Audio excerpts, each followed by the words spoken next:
Hello, everybody. How are you guys doing? Oh my goodness, we are back. Some D&D session 3 with the Gigs team and Pixlriffs, of course, our amazing DM. How are you guys doing? The beard is back, and get ready for some backflips. Yeah. I gotta be careful with the voice. I will so lose my voice.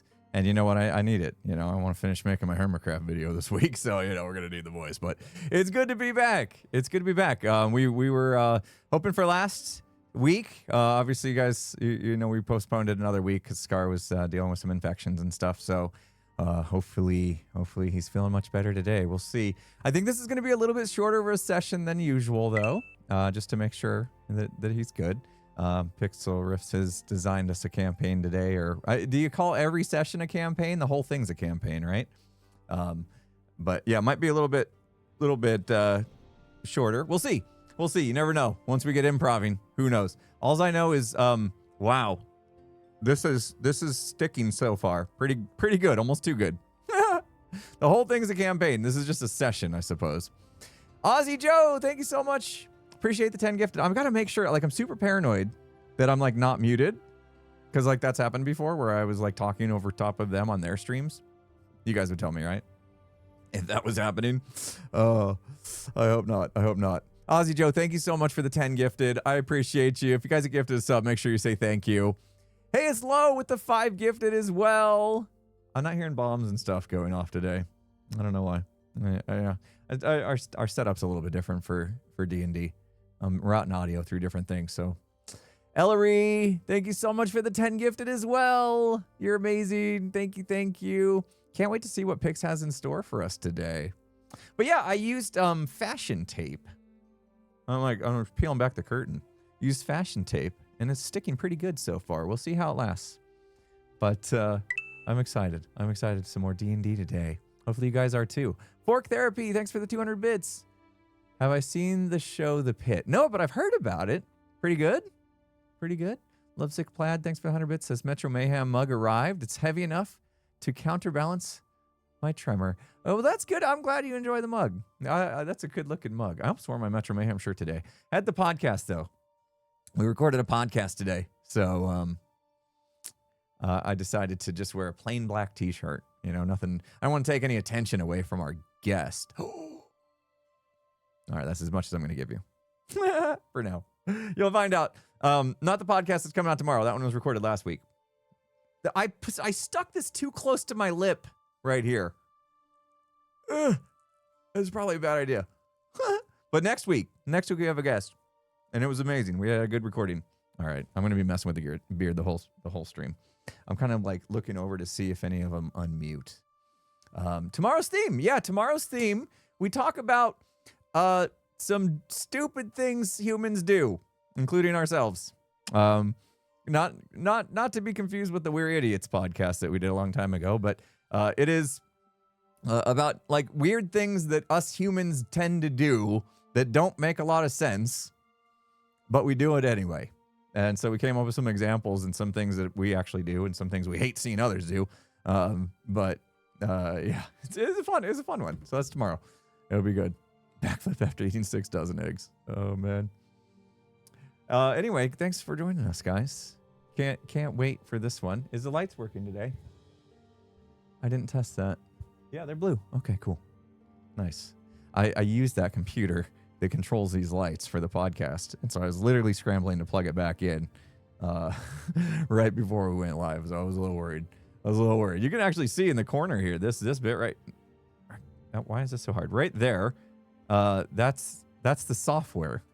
That's a little bit of the software that runs to control the lights. Crazy tech in this place. Crazy tech. Who's this guy that does all this crazy tech? I got hair in my mouth. This beard is out of control. I got hair in my mouth. Anyway, thank you guys for coming in. I'm gonna join the crew. It looks like we're starting to unmute, so I'm gonna go join them. Come in this one, but it's worth the wait always. Worth the wait for sure. Oh yeah, can't wait for this one. Hey, welcome back. Hello. Back. I think they can I'm hear you gonna guys. switch over to the screen that has all of your cameras. Oh, good idea. Look at all these lovely people. Oh, I don't know which Scar one is it is. waving his wand around already. Uh-huh. I don't know why Ooh, Scar is so- always pixelated for me.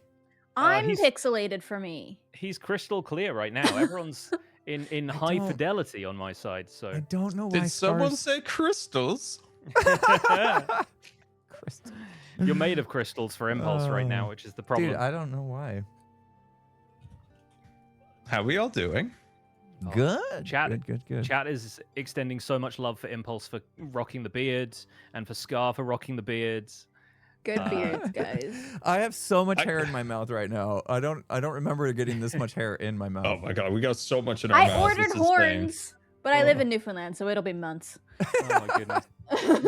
Ruby's gonna have horns for the finale of whatever. Alright. Yeah, it'll be a while. So we got to make sure Yeah, Ruby yeah. stays alive. That Oh long. yeah. Well, if I'll write a new tiefling if he kills me. Yeah, we'll have Ruby's sister that we suddenly learn about pops up. Oh, bro, dude came No, they can't so be sisters. close. She's definitely a giving only child vibes. all right. Last session, Let's see bro, how it dude is. came so close. I thought You for you sure. were close, dude. You better roll better today. Kiss the dice Oh my or something. I gosh. need you to roll better. The dice are virtual. How do we? Yeah, And I don't know. I don't want Stonrick to have to come into play because he's kind of a jerk. So, yeah, we met that dude last time, and yeah, we, little man with the hand. yeah. we like bro dude better. Yeah, me too. Me too. Bro dude's backstory was awesome. I like that you and Grian went into your childhood, and then me and Scar are like, when was this? Who knows? Yeah. Yeah, in my head, like it got further and further away the more with each person. So like Ruby's happened really recently, Max when he was like 15, Bro Dude when he was like 7, and then Mr. Wizard, who knows? And that's my Mr. favorite Wizard part of it. doesn't even know. Yeah. The mystery is so good. Mr. Wizard's favorite saying, who knows? Who knows anything? I'm gonna insight check you so much, dude. Yeah, I'm gonna be insight checking Scar by the end of this, I think. The best part is I'm gonna insight check him, and it's gonna be like, "Well, are you telling the truth?" And Scar's gonna be like, Yeah. And I can't confirm or deny anything. My chat's Is like, everything coming through loud and clear? Is everyone hearing the music? "Yeah." and Other than sounding? Gran, who hates Green's us. still muted. He's talking to his chat. But then someone said Wait, he's mean I'm not talking last? he's talking to no one, and I'm like, wait, did he forget to go live? And he's just literally talking to his camera. No one's there. No, that I'm would be. assuming he's streaming. Oh yeah, that would be funny though. He just forgot to hit Let's start just all streaming. wave at him. Oh man. That's not gonna work. He doesn't know how to. He's not Yeah. gonna look. I got my fan going. It's super hot here in Arizona today. We have this crazy heat wave. And so I got my fan blowing on me, and like the beard's just like flowing in the wind. Yeah. I feel like there is actually a magic item. I think it's in the Dungeon Master's Guide called a Cloak of Billowing, and all it does is that you can command it to look cool for like 10 minutes. It's like it looks like with one sort of magic word, it allows it to like look like it's blowing in the wind.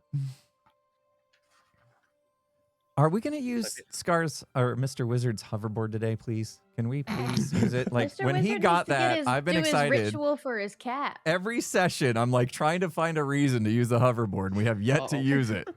Come on. I also have a cart that'll appear at some point in our campaign. Oh, I have access to a cart. Yeah, I literally managed to fat finger and exit out of edge there. So Oh Oh, no. gonna get your All right, I think foundry we're good. back It's up. our boomer. He's here. test. He has to be walked through the streaming Oh, setup God. every week. All right, we're here. Yeah, we're doing it. We're Let's there, go. we're here. Oh, wonderful. Oh, right. Bagpipes are low. Less bagpipes, please.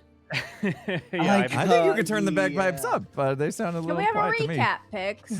yes, Yeah, I was who I am was I? going to do a little recap for everybody. So, welcome back everyone to Geeks D&D. This is session 3. If you missed the first 2, VODs are on YouTube. Session 0 VOD is up there as well for basically everybody. I'm pretty sure it all got uploaded. And welcome back, players. We're going to have a quick chance to introduce you and your characters. I think we'll do it in reverse order to how I've been doing it. So we're going to start with Scar. Hey, Introduce yourself and your character, please. I never go first. Now you do. Oh, okay. Hello, everybody. It's Mr. Wizard. A wizard, to be sure. A wizard who knows nothing what to say. Who knows anything? Summed it up nicely. My favorite You got Mr. me Wizard. going so hard. See, this is. I'll get you.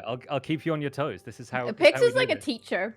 I really don't want that to be the You vibe, but got me somehow off guard so hard. it lands that way every single time. All right. Next up, Impulse. Oh, I think you mean my name's Bro Dude. Brohini Dude Stone at your service. I am a dwarf fighter, and recently I've got an upgrade. I'm level 2 now, so you know I'm even buffer than I was first session, which is nice. Yes, bro, dude, ever getting more buff. Yep, buffer every time. Love it. The other person backflipping onto your screens currently is Grian, once he's done cleaning his glasses. Yeah, they're actually filthy, and I don't know how. Oh no. I am playing Max Blunder, who is a half Goliath, half halfling, so he's a normal-sized person. And he loves doing backflips. I'm a cleric, by the way. I heal people. I've seen several people say that you took the thing of when a minotaur and a mermaid have a baby, and one of them is like half bull, half fish, and the other one is just a normal guy. And I'm like, that's yeah, perfect. pretty much. Absolutely the vibe. But yeah, one of the more original character origins we've had. And finally, Jem, bring us home. I'm playing Ruby. She's got a knife. She's a rogue tiefling, Oh, I can see. and she's awesome. There's something about every time she holds Is it up weird that seeing me knife, without that glasses? weird smirk you get just looks so devious. Well, it's because it is. Yeah. I think if when Jem's horns arrive, I want everybody else to have weapons as well. So I feel Okay. like Grian's got to have some kind of mace. Impulse needs a two-headed like great axe. Yeah. I think Scar's already got the wand, so I need a wand upgrade is what I need. yeah, you need, Yeah, I need a better one. need a wand upgrade and a land vehicle in the background. So. I can actually make that happen. I've got an eye on a sweet tractor. Rick's he's got a hard bargain, and I'm trying to work him down. Oh, man. So to quickly remind everyone what's happened in our stories so far, our 4 adventurers met in a tavern in the village of Strawborn, where they were sent on a quest by the tavern keeper, although they soon realized the tavern keeper had evil intent, and the errand they were sent on was helping their host brew monsters in wine barrels.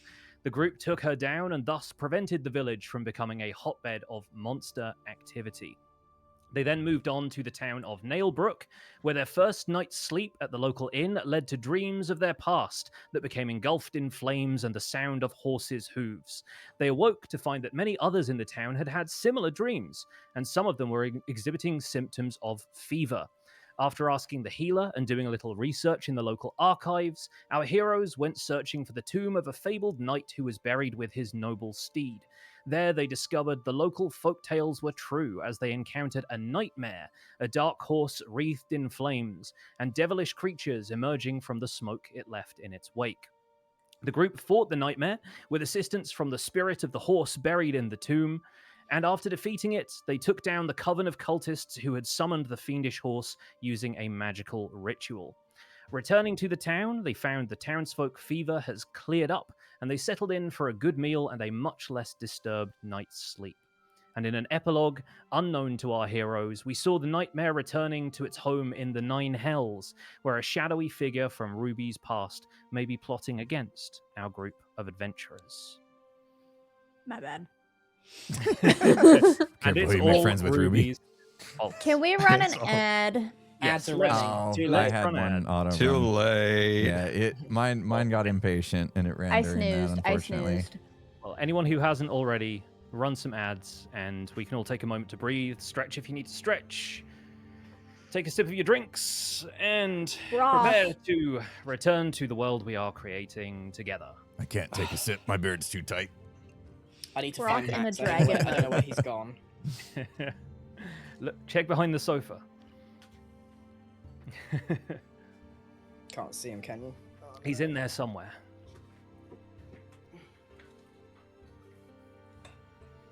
There he is. Is that Max Blunder, or was that Max Blunder the whole time? How proficient is he, though, in doing backflips? Probably pretty proficient. We'll never know. Well, he told Wait. me once he left gene stains on the wall because he was doing handstands.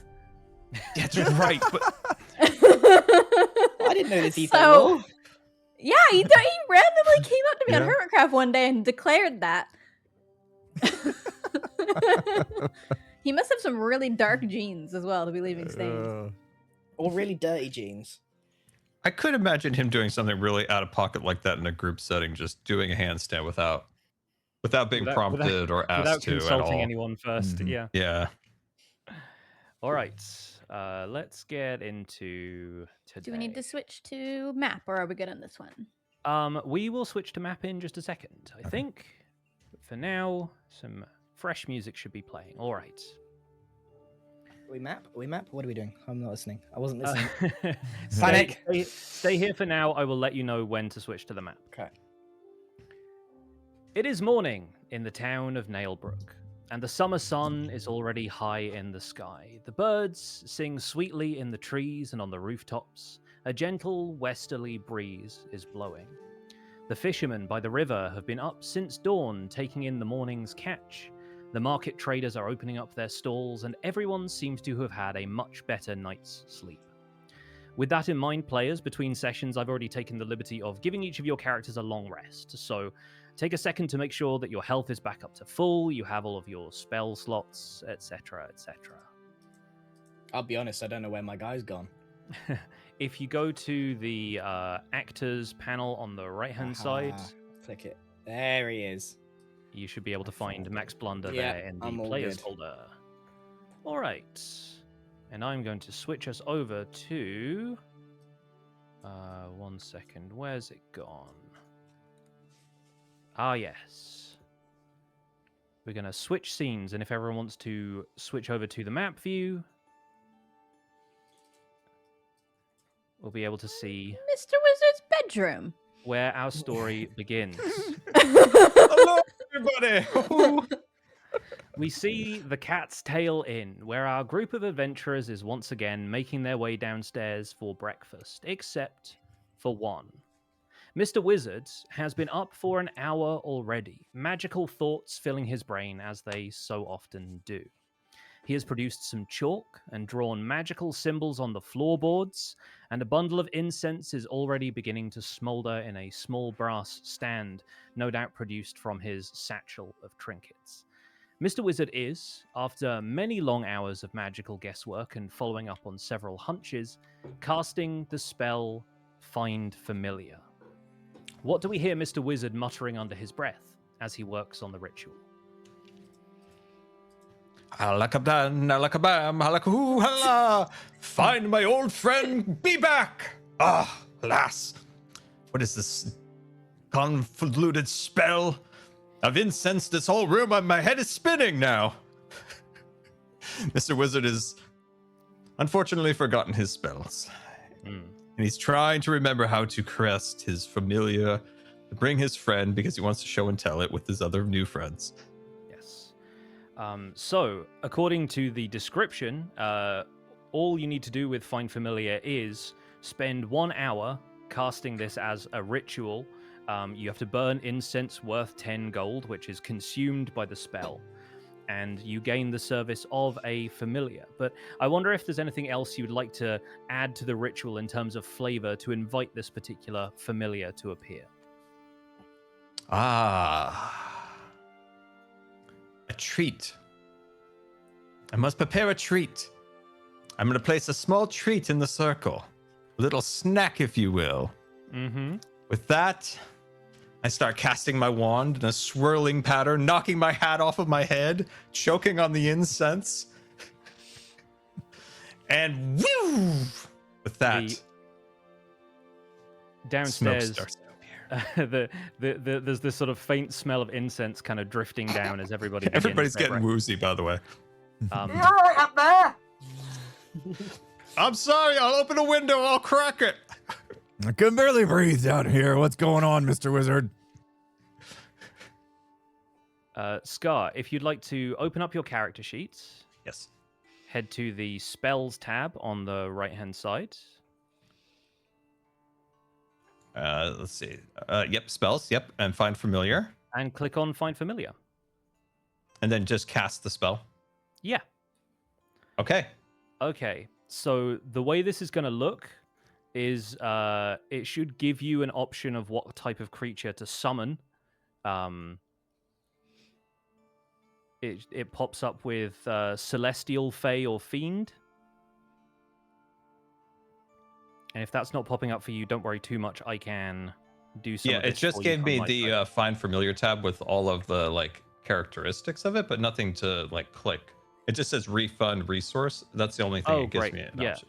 Okay, that is fine. That is fine. I will handle that from here in this case. What kind of creature is Mr. Wizard's familiar?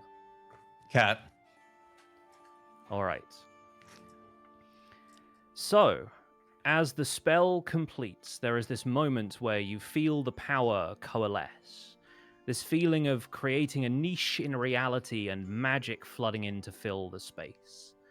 And nothing appears in the circle. The ritual completes, and you are still alone in the room. God, gosh darn it! It didn't work again. I need to burn more incense. But then, as Mr. Wizard is contemplating what might have gone wrong, the breeze blows in through the open window, and you hear a faint meow from behind you. Oh, there we go. What is that? Oh, You turn to see a Doing cat big stretch. yawning Oh, I got it. and stretching its paws out in front of it, briefly extending its claws out. And then it kind of shakes its head with a little flappy noise and hops down onto the bed and then onto the floor into the magic circle and starts gobbling up the treat you have left for it. hot dang! You finally here, little fella. I must show you to my friends. One of Mr. Wizard's long arms, sort of like hands kind of dangling low by his sides. The cat sort of sees this and like rears up on its back legs and tries to like nuzzle into your hand. Ah, good to see you, my friend. It's been a very, very long time. Come with me. I want to introduce you to my friends. While you're heading on downstairs, please feel free to describe what this cat looks like and what Mr. Wizard calls his new companion. Well, of course, we call her Mrs. Cat, and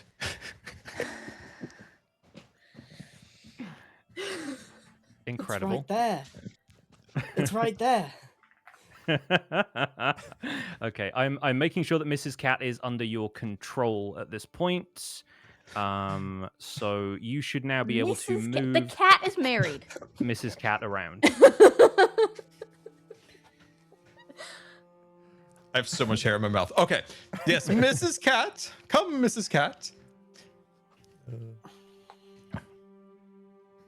Mrs. Cat.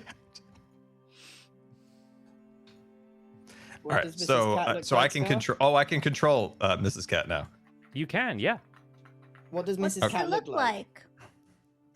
No, Mrs. Cat has many different features. Mrs. Cat has little tussles on the top of her ears, like a wildcat, like a caracal.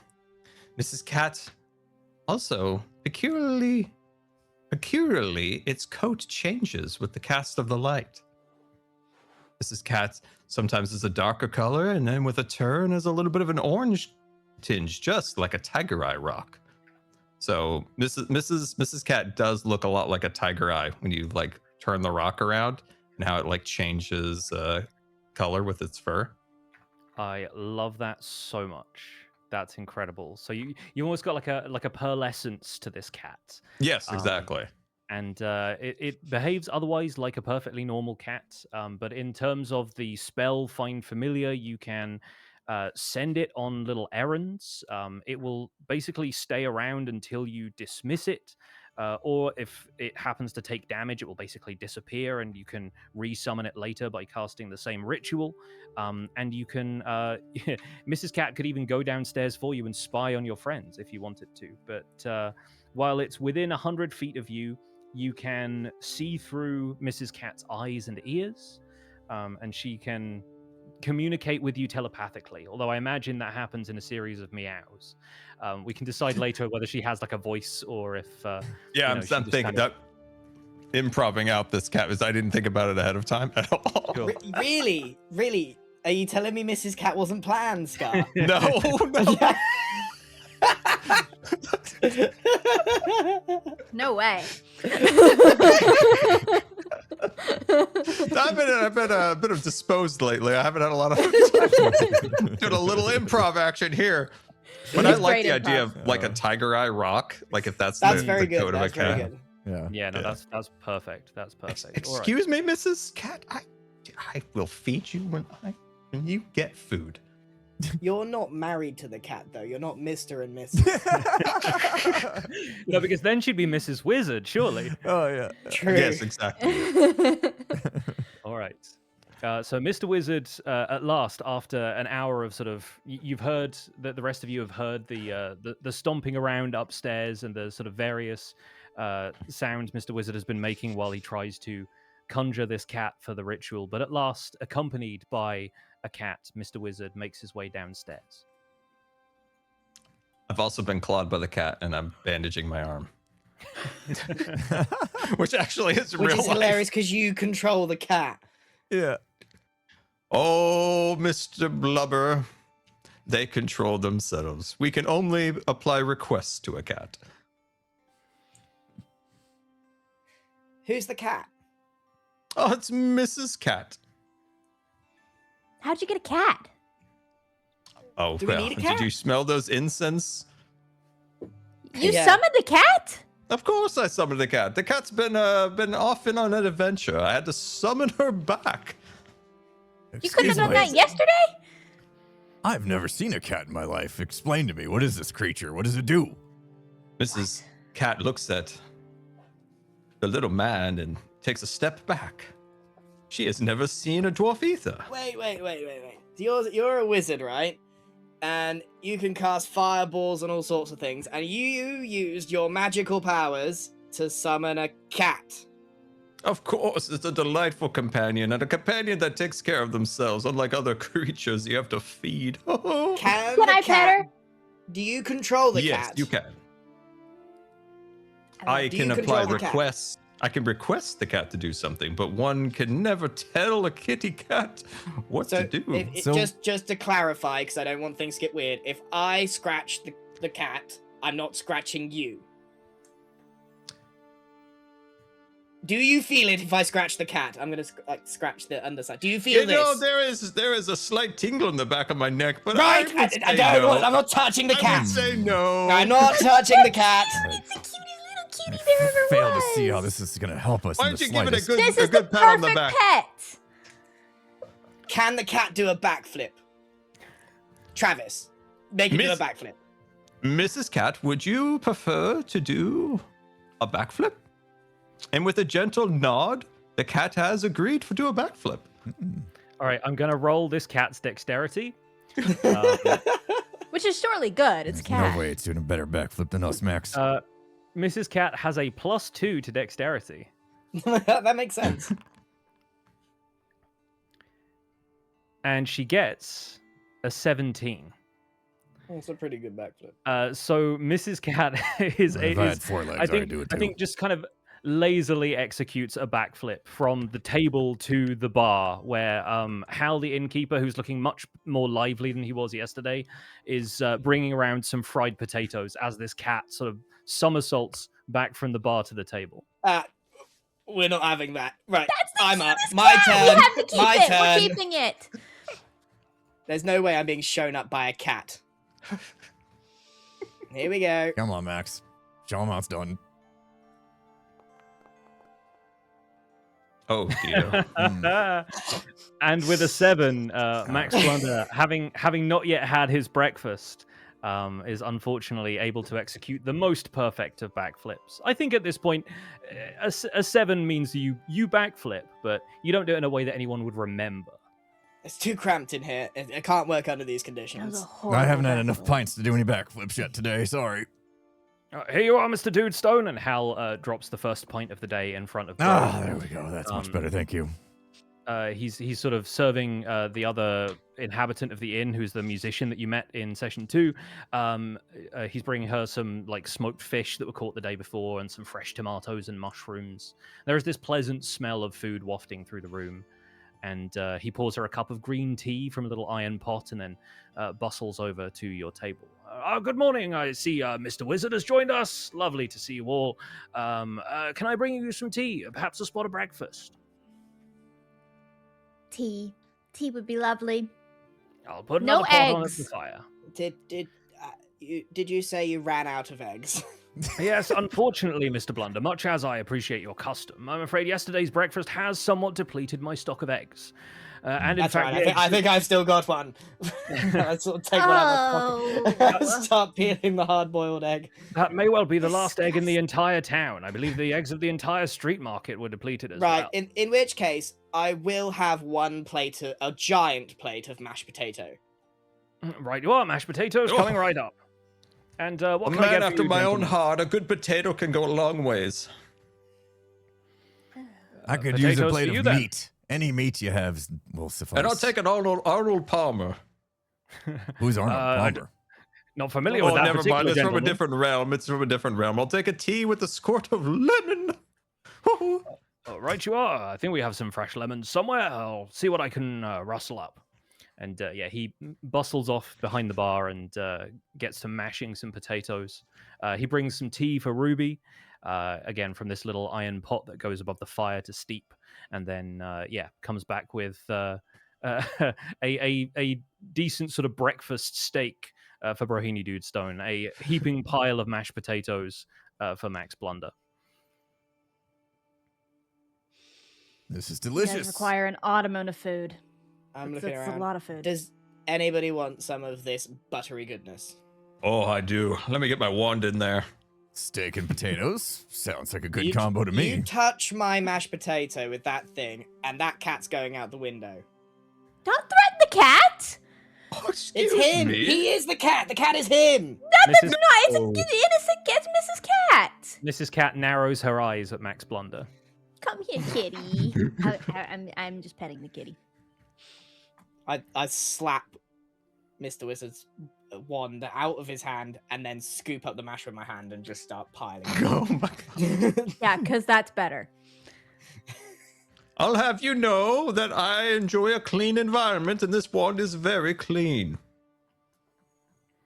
I don't know where you put that thing. I have a bad feeling about this cat. Have you never witnessed the companion of a cat, Mr. No, I have Mr. not. I fail to see why this is helpful at all. Are you afraid of cats? No, maybe. I think he may be afraid of a kitty. He's afraid of cats! He's afraid of a kitty. Makes my beard itchy. Oh, I'm sure it does. Hal the innkeeper comes back around with a plate of food for Mr. Wizard and gives Mrs. Cat a gentle pet and says, "Oh, you don't need to be afraid of cats, Mr. Dudestone. They're quite lovely company. They're good luck in some places, I hear." All right, we'll see. I'll give it a chance. Just don't cross her. After all, you're staying at the Cat's Tail Inn. I mean, what more do you need? That's true. I proceed to eat my mashed potatoes with my wand, and it's Let's getting go all over my shopping. beard. Oh, I wanted to go Max, visit can we the go shopping blacksmith. Can we today? do that? I'd love to go shopping, I'm not gonna lie. Let me finish my mash. Max, will you be paying for our wares today? Well, you better be, because I paid for the adventure yesterday. My coffers are empty, I'm afraid. No, Ah. I highly doubt that, That's Max. not You're true. definitely the richest Ruby, one among us. want to take a look in his pocket? I could look in his pocket, but I know he's lying already, so I don't need to. Well, somebody needs to Right. pay. All done.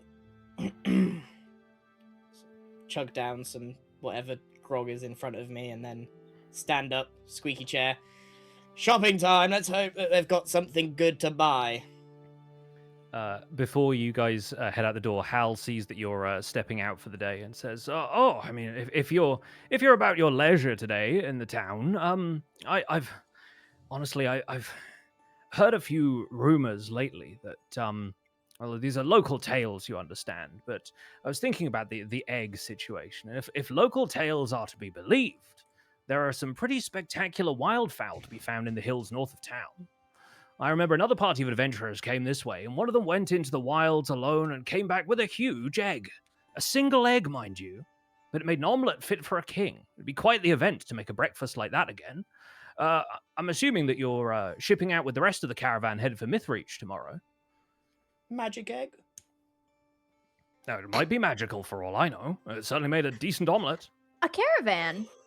To Yes. Mythreach? Tell me more about these eggs. Why are you stuck on the eggs? Well, I'll tell you about the eggs first, but I have to say I confess to know very little. They're giant and blue, perhaps the size of maybe 20 eggs or more in a single shell. Quite remarkable stuff. There was a group of adventurers came through a little while ago. It must have been, I don't know, 3 months maybe, but I expect the creatures are still there. They lay some prodigious eggs up there in the hills. I won't lie to you, group, squad. We have a new top priority, and it's a giant egg. I thought we were going to go shopping. Shopping Under first. your coin. On the way. We could do on both, the can't way. we? Okay. There's plenty of shopping to be had in the town, and I mentioned, yes, you seem to be curious about the group that was leaving town. Mythreach holds a summer tournament, midsummer every year. Adventurers of your type often travel for it. I'm sorry if I was presuming too much, but I thought that you might be headed in that direction. The caravan is leaving bright and early tomorrow morning, and they often pay well for company and protection on the road from adventurers like you. So they might not even charge you to, ride the horses a little bit. They might, effectively pay your way there. Ooh, protection, Guys. you say? That could be our next job. We all want an adventure, right? Everybody's adventure. What if we hatched the egg Oh my and started God. our own farm? If we got enough eggs and bred these giant chickens, we could become the biggest egg merchants in the land. Matt, I so what are your love goals? it. Okay, I'm in. Egg. I know a great man that can help us with a chicken coop. Do you have a chicken coop guy? I got a chicken coop guy, yes. What's his name? The caravan Connor? leaves tomorrow, so why don't we go fetch an egg, do some shopping, and then toddle off to find somewhere to hatch these things. Brilliant plan, At the Max. chicken man's house. Love it. Okay.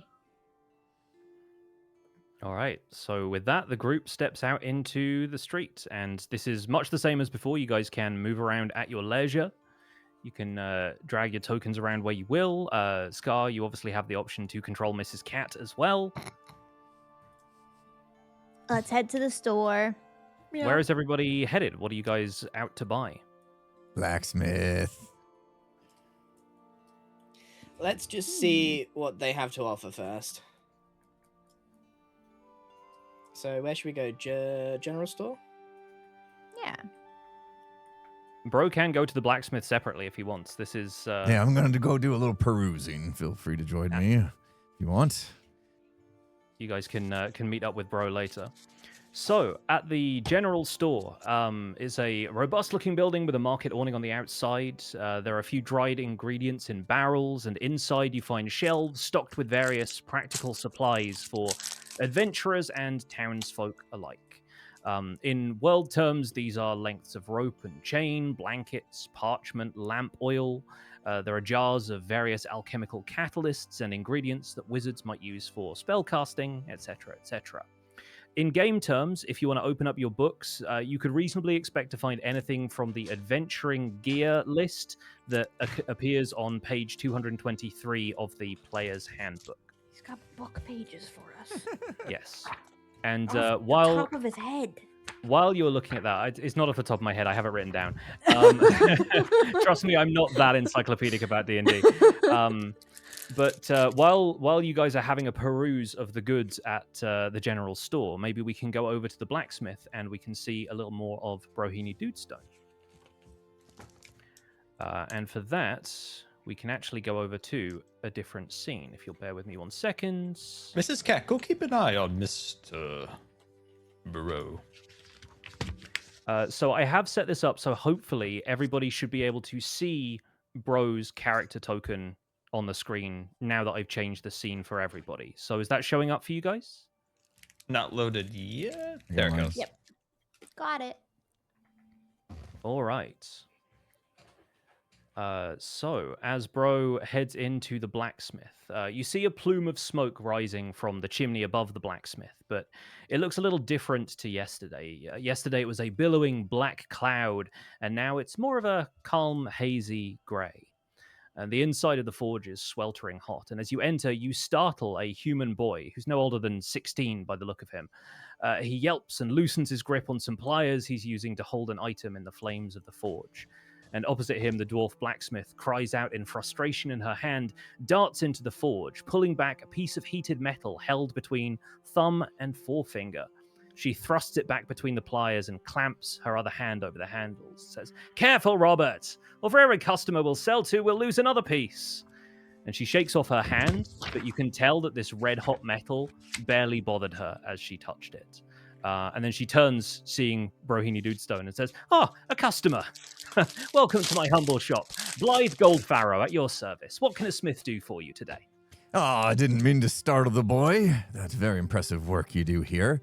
I am just curious to see what y'all are forging up in here, because I've come in search for unique weapons, if you will. And I've seen, the normal things, obviously hand axes and swords and that, but they wouldn't perchance have anything unique that maybe not everyone has seen in their passings, would you? As you ask this, I want you to make a perception check for me. Okay. Forget how to do that. Head to your character sheet. In the list of skills, perception is just under halfway down. Aha. And if you shift click, it'll just roll it without the right, pop-up and forgot. everything. Yeah. Okay. Uh-oh. Oh. Oh, that's unfortunate, yes. Not again. And she takes advantage of him and steals his pocket. That was a 2 for those who can't see. Yes, yeah. Please do call out the numbers yes, on these right. rolls as well. That's super helpful for people.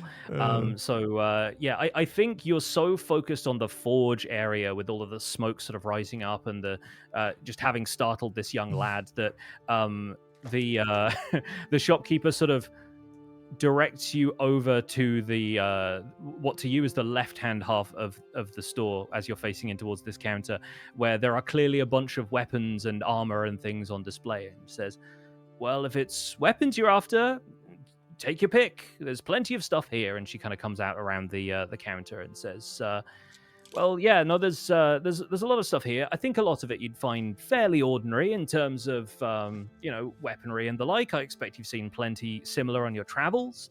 I do, of course, specialize in things of dwarven make, but as a kinsman yourself, I have no doubt that you'd probably understand this stuff just as well as I do." It is an impressive assortment, but as you say, fairly common in my passings. And not in the market necessarily for things I've already seen, if you get my drift. Yes. And as you're perusing the wares here, you hear the shop door move, and you sort of turn to see the source of this sound, and there's this tall human stepping across the threshold. He's a middle-aged man with a chain shirt and a suit of plate armor over the top, has a sort of rough stubble and this messy mop of dark brown hair, and barely noticing that you're in the shop at all, he says, "Oh, good morning, Miss Goldfarrow. I've a sword that needs sharpening." And as he steps a little further into the room, he sees the two of you amid conversation and sort of, my apologies. I'm interrupting you with a kinsman. Should I come back later?" And Blythe the blacksmith is already sort of heading over towards him, stepping around the rack of weaponry, and says, "Oh, not if you got work for me now, Sir Alwyn. We're just talking shop." And the knight sort of steps in, seeing Bro Dude, and says, "Oh, wonderful. So you're a smith too, then?" It's ad time. Sorry. It is ad time. It must be other people's ad time if it's my ad time. All right. Mine just rolled. We'll Sorry. leave them on a cliffhanger. Okay. Just pause All for a right. second. We run ad. I keep thinking the blacksmith's just gonna swing on impulse. It pays for the show. Yes, and in the meantime, while people are seeing the ads, I will be able to show you guys another little handout I have for this guy. I'm looking at all the things How to do buy. we, when looking at this adventuring gear, Mhm. how do we know what's in a, I don't know, healer's kit? Turn the page. Cool. Sounds good. It's my favorite bit of instruction to give, really. Yeah. You have to keep reading. Can I put the net over people? Certainly something you could try. Yeah. Oh, look at this art. That's Yes. so cool. Thank you so Cool. much to Duty has been working on some really He cool said stuff for Duty. this session. Yes. There at Kitsune is wherever you can find them. So a fantastic piece of art for this as yet unnamed stranger, although I think the blacksmith may have mentioned his name.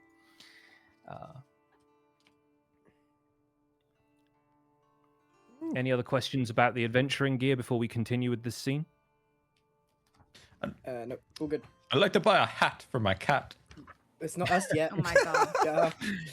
Later. We can I'm definitely looking for a hat. we can definitely get you a cat hat. Yes. But yes. This knight who's just walked in has assumed that Brohini Dude Stone is Yeah. a smith. He says, so you're a smith too then? Well, I don't work here, if that's what you're implying, but I have been known to dabble in some smithery. Oh, good heavens, you're a Renaissance man. Although now I'm seeing those finely honed arms and thinking, yes, you're probably something of a fighter, are you not? That indeed I am. I do enjoy swinging an axe from time to time. And quite a mighty axe it is. Sorry, I very rude of me. Sir Alwyn Faraday. But the sir is entirely optional, I assure you. That honor was earned a long time ago and has long since been spent. These days I mostly train the town guard, the gate watch and the like. You happen to be looking for work? Well, I mean, not necessarily. My party is out for looking for adventure, if you will, and we actually are planning on leaving tomorrow on an adventure ourselves.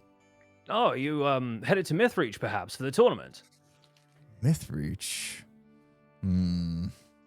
Yeah, honestly, I didn't pay attention to the conversation. I was just gonna tag along.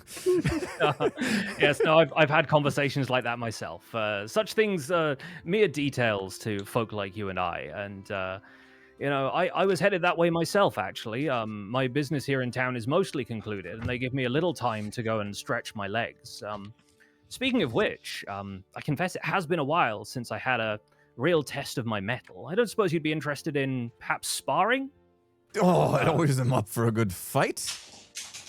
I dare say you've had some experience, but I imagine in my advanced years I could teach you a thing or two. Although, forgive me, I've no real read on the lifespan of a dwarf. But to me, you look young and healthy, so I imagine we'll be pretty well matched. Indeed, I would love to. Very well. The practice yard should be free at this hour if you want to accompany me there. All right, let's go. Okay. And with a nod to the blacksmith, and he sort of drops his sword off on the counter, Alwyn gestures to the door, and the two of you leave, and he sort of walks you through town towards the practice yard where the guards train. All right. With that in mind, we're going to conclude this scene here, and we will revisit Brodude and Sir Alwyn a little later. But now, back in Nailbrook, or back in the rest of the town, at least, let's check in with the crew who's over at the general store. Mr. Wizard is perusing all of the animal hats, I think. I'm in the animal section looking for a great hat. There's definitely like a pet store sort of section of this. Yeah, there's like, various, like, whether it's wizards familiars or just animals that people are bringing with them. Beastmaster rangers often kind of stop through needing treats for a bear or a wolf or something like that. So a cat should be, something they can accommodate, yes. What is everybody else looking for? Does anyone else have anything on the shopping list already that I can help you with? I'm looking at fine clothes. Ruby saw some really nice clothes and she really wants them. Okay, so that'll run you 15 gold pieces according to this. Is that something Ruby wants to cash in? Ruby wants to buy.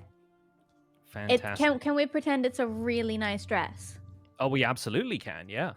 How do Mr. Wizard and Max react to Ruby walking around with sort of a dress over one arm, being like, I will have this? Seems expensive. I'm not paying any attention at all. I am currently perusing a little glass cabinet with some holy symbols in it, and I'm looking very intently in it. Interesting, okay. I look over at Ruby. Ruby! Wizard! Dress! you- Look! Oh, great. That looks fantastic. Ruby, would you mind spotting me 5 gold? Yes, I would mind. Max has all our gold. Oh, that's right. Carry on. Thanks. Max, My what ears you looking pricked at? up. I just pricked my ears pricked up. You're our gold. Sorry. What? Yeah, our gold. Yes, just Max, you'll be turn- I turn purchasing back a and hat for a cat. I turn to the general store person and Proprietor, say, yeah. proprietor, I'll have 2 potions of healing, please. Right you are, yes, absolutely. Anything else I can help you Really find? expensive. I told you we had all the money. So potions of healing are 50 gold each, so that'll be 100 gold total. Mm-hmm. And a hat for a cat. Do us a deal on the hat for the cat. Sure. Why have you got hats for a cat? Listen, a lot of folk come through town. Everyone has all sorts of needs, and I'm here to cater to those.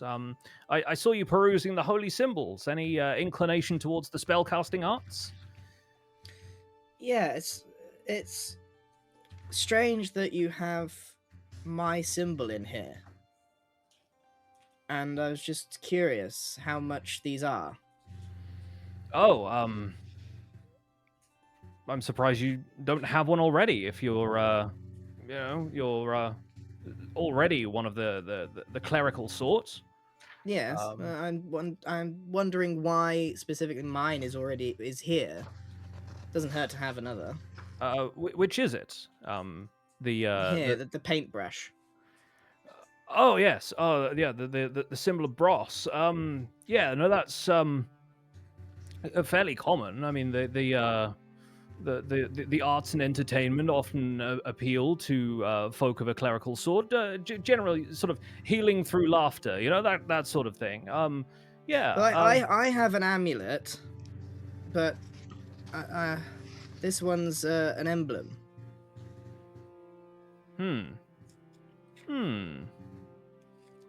Right, you are. Well, if you want the paintbrush amulet, that'll be it's 5 gold pieces.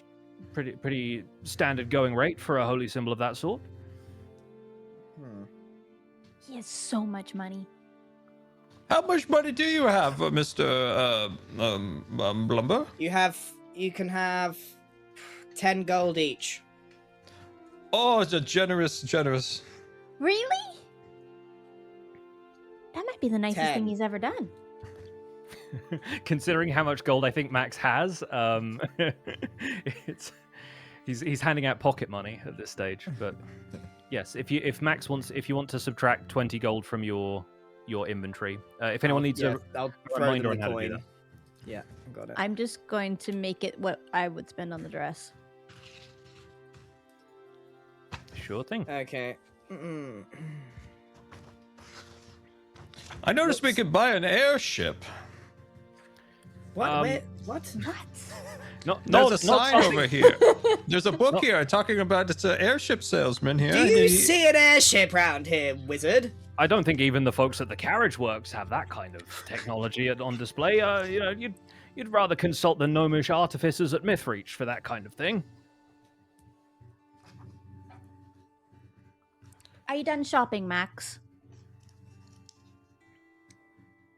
It's, Can I? 2 health potions, 1 holy symbol, 105 gold pieces so far. And a cat hat. And the hat, I think we can. Honestly, we've had a hard time moving them from the shelves. We can throw that one in for free. The dress, however, 15 gold. Here you go. I want a So jug. when it says emblem, it says born on fabric. Is this something I can like put on my cape or something? It'd be like a patch of some kind, yeah, I guess, or like yeah, some sort of design that you could stitch into something. Or alternatively, it says on a shield. So yeah, you could like emblazon it on a shield. But no, no, you do. I'm pretty sure you do. Do I? Really? Yeah.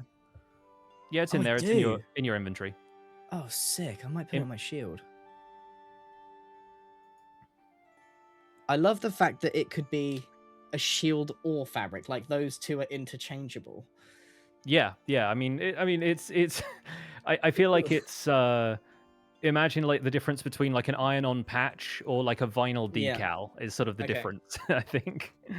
All right. I'll take the emblem. Right, you are. Yes. Then that'll be 5 gold. That's 105 for me with the 2. Yes. And So I've 15 got for the dress, and we're throwing got- in a little beanie for the cat. I have now 6 gold to my name. It's my first dress. This is so exciting. I'm not going to put it on yet because we're going after eggs and I can't risk it. What kind of hat does Mrs. Cat have, Scar? I said a beanie. I was mostly joking. I apologize. I was muted. Our good friend George is tending to his lawn. Grass for you, magical folk. I think the hat is like a witch's hat, kind of like a little spirally. Love it. Yes. Yeah. No. Perfect. And Mr. Wizard would also like a crowbar. Okay. Cool. Of all of the wizard things on this list. Yeah. So that's an Did additional. you read the list, Scar? Did you see how many useful things there could be? Could you tell me, because I think I lost the page a while back. 223. I do love the fact that Mr. Wizard just wants a crowbar. I think that's perfect. That's insane. The shopkeeper says, all this talk of airships has got my mind racing, I tell you. Should I go into the airship business? Is that really something that folk They do like you seem often in come more demand than cat hats, or actually in the same demand from the same man.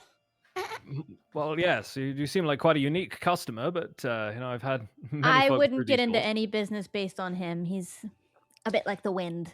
Comes and Mr. goes. Blubber, if you recommend any other objects, I quite enjoy this crowbar. Could you imagine the places we could get into with it? Or if there's I don't know, an evil toad appears, we could squash it on its head. A crowbar Well- won you 2 gold, by the way. How much gold have you got, Scar? I have...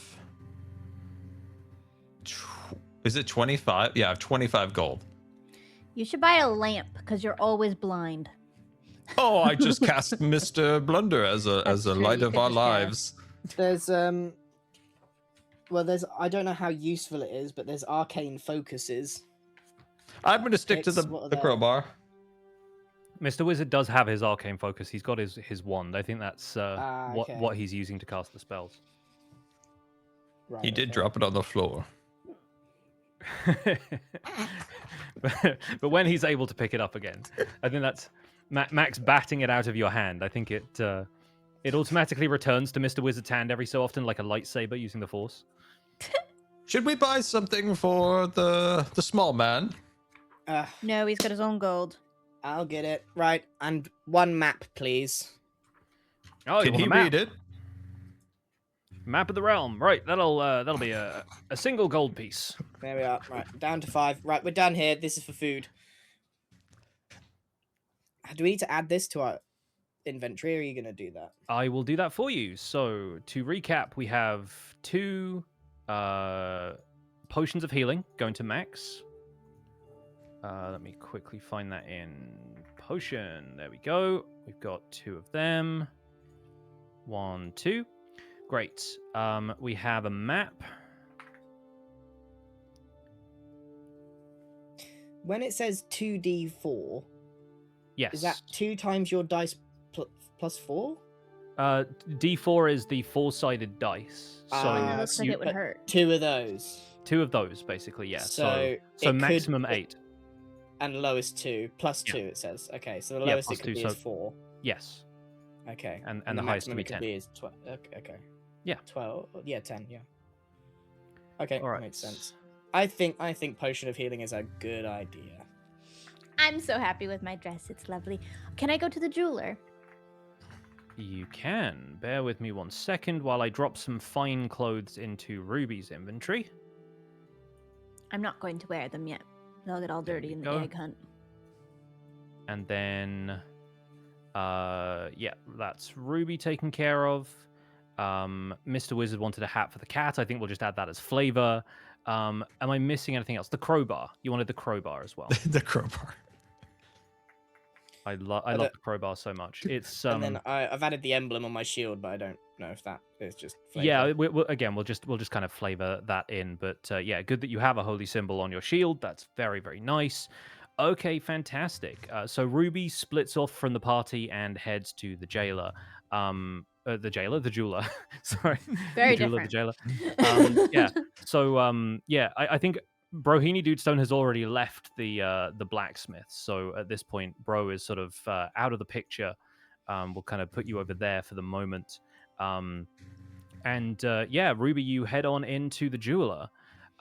It's the same gnomish shopkeep who you met previously. It says, "Oh, it's you again. Hello. Well, welcome back." Hello! Ruby sort of skips inside and lays a garnet on the desk. How much would you pay for something like this? Oh, my words. I think, yeah, flawless. Look at that. And yeah, she takes out like the little jeweler's loop and starts kind of examining it for any flaws and everything. It's like, no, that's quite well cut as well. Don't see many of these too often. I think I'd give you 100 gold for it. 100 gold. I don't know anything about gems, but that sounds like a lot of gold. Deal. Fantastic. All right. Happy to take it off your hands. And she writes you up a little like receipt for it, basically, and yeah, counts out 100 gold in like a little pouch and hands that over to you. So feel free to add that to your inventory, and we'll remove the garnet. Nice. Am Okay, I right back to kind of outside. am I able to like trail behind and just interrupt? Max, as you head out to the river, as you're sort of walking along the river, you hear from just beyond the wall, just kind of like down where the level of the river is probably like a little bit lower. There's like a 6-foot wall and then the river. You hear a distant quack. By under the bridge, or Sort of, yeah, a little bit further back down the path, you sort of hear this sort of echoing like. okay, I sort of turn and immediately lock eyes with a rather strange-looking duck. Yes. I will drag the duck into play here. Give me 1 second. There he is. Oh. Once again, thank you to Duty for this incredible illustration. I sort of put my arms over the wall, look this duck straight in the eye, and say, "What do you want?" The duck flaps its wing in a way that looks kind of like beckoning. In which direction? Like towards the other side of the bank, like over here, and it starts to kind of like flap a little bit, like gets the wings going. Familiar with the importance of this animal, I'm gonna just turn and say, "Be back in a minute," and head over to the duck. The duck meets you on the path, sort of about here, Okay. winks at you, which is weird for a bird. You can't really see the other eye, so it sort of turns and does this, and you sort of assume that the other eye is still open, and waddles off on this path up this way. And obviously, I stride quite quickly behind it because it is a duck and it is waddling very as best it can. Yes, I think occasionally it sort of feels you sort of getting up too close behind it and like picks up the pace and like flaps a little bit, and it I'm hops. like trying to pet it as well. I'm like trying to touch it and it doesn't like it.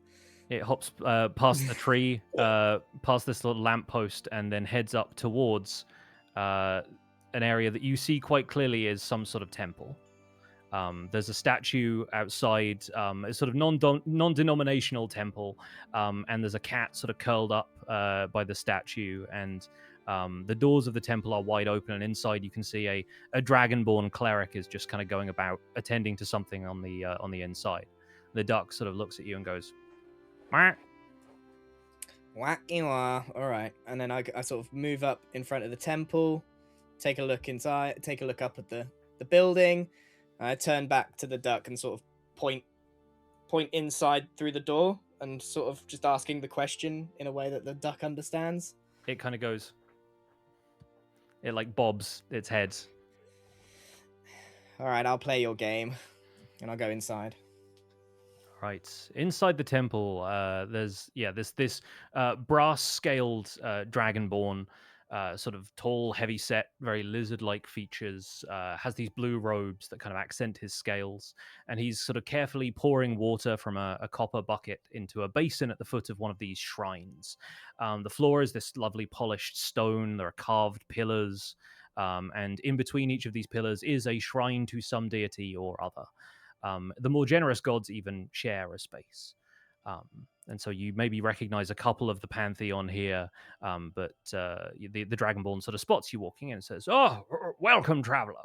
If you have a need to rest and take a moment in contemplation or make an offering to the gods, the house gladly receives you. But, I see the emblem of Bros upon your shield. Welcome, brother." Ah, you recognize my symbol? Indeed, as attendant to this temple, I know many of the various gods of the realm. Well, Bros often is second to some of the more aggressive or wealthy gods, shall we say. Not many give much to the arts. Oh, well, yes, well, there's...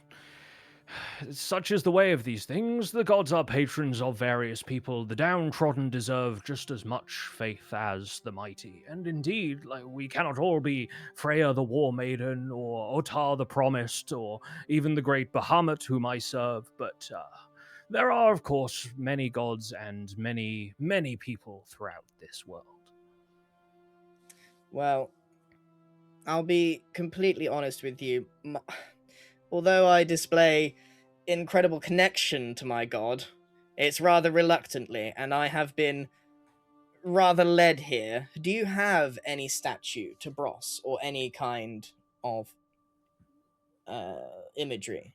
Oh yes, the brush and palette should be just around here in this corner. And he sort of points you towards an alcove where, carved in the stone of the sort of alcove, is this sort of paintbrush brushing a shape onto this palette.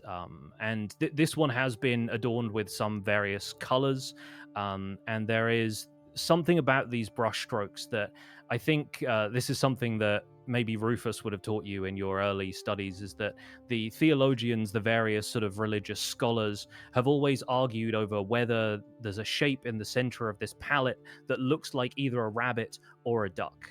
And this is part of like a schism in the followers of Bros for a while. Nobody could decide whether it was the rabbit or whether it was the duck. But eventually it was all sort of patched up, and everyone sort of decided they were arguing over very little. But the palette and brush is quite often the symbol of Bros in shrines such as this. Okay, so I'm gonna go and have a look at these brush strokes. Sort of squint. Am I making anything out here? Roll an investigation check for me, please. Okay, let me find that. Investigation. Oh, I've got good investigation. Let's see if that actually pays off.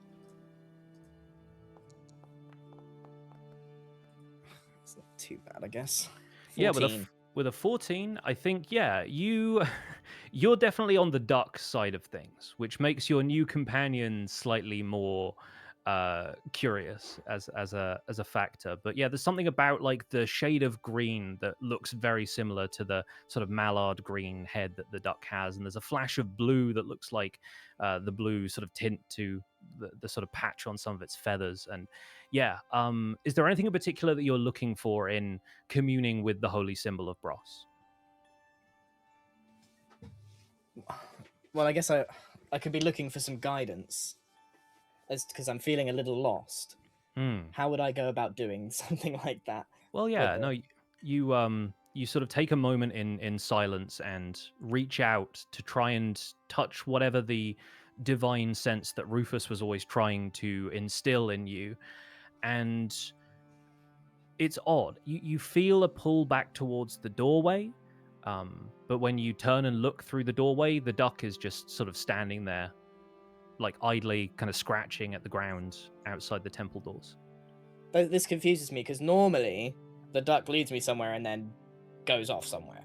So the fact that he's still here means there's unfinished business. Yeah, I think So- Max feels that quite clearly, that there is something else that this duck wants. So I'm gonna look at the duck and just be, because I hate all this imagery. Like Max is quite impatient. He just goes, "What do you want?" Whack. Quack. The Dragonborn attendant sort of looks around and goes, I'm sorry, you're talking to me? No, you see the duck. Do you see the duck? Yes, strange animal. Surprised the cat hasn't chased it off. What's it doing out there? That's my duck. Now, mind your own business for a second. Duck, what do you want? The duck sort of, again, like, makes a wah, wah, wah, wah, wah, wah kind of noise and, like, flaps its wings a little bit. But it starts to walk off up the path in this direction. Blimey. Right, Yeah, so I'm it's sort sort of going to talk to the Dragonborn for a second and just be like, that's a sign for me to leave, isn't it? If it is a sign you seek, then perhaps you have been given it, yes. But if you need my counsel at any other point, please feel free to stop by the temple. My doors are always open to others of the clerical arts. I'll tell you what this interaction has given me is I need to learn how to talk to animals as soon as humanly possible, because I am sick of hearing that duck quack at me when I could just understand it. Are you Right, following and the duck? Waddling, I'm following the duck. You're waddling out behind it. The duck continues up the path towards the river.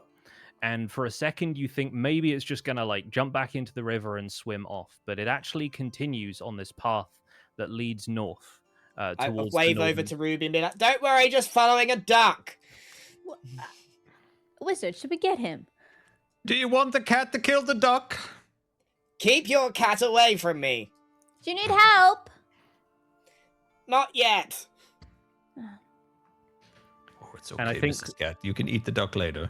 It is ad time soon. Yes, with Max Again? following this duck away, I think we'll run some ads and then we'll check back in with Brohini Dudestone as he spars with Sir Alwyn Faraday. I have a hard time with that duck's face. That is the funniest looking duck. It's like absolutely angry incredible. but funny at the same time. It's Yeah, I have some fun stuff. There is let me just say there is more than one duck drawing, so I'm looking forward to revealing the other duck drawing at another point during this. Nice.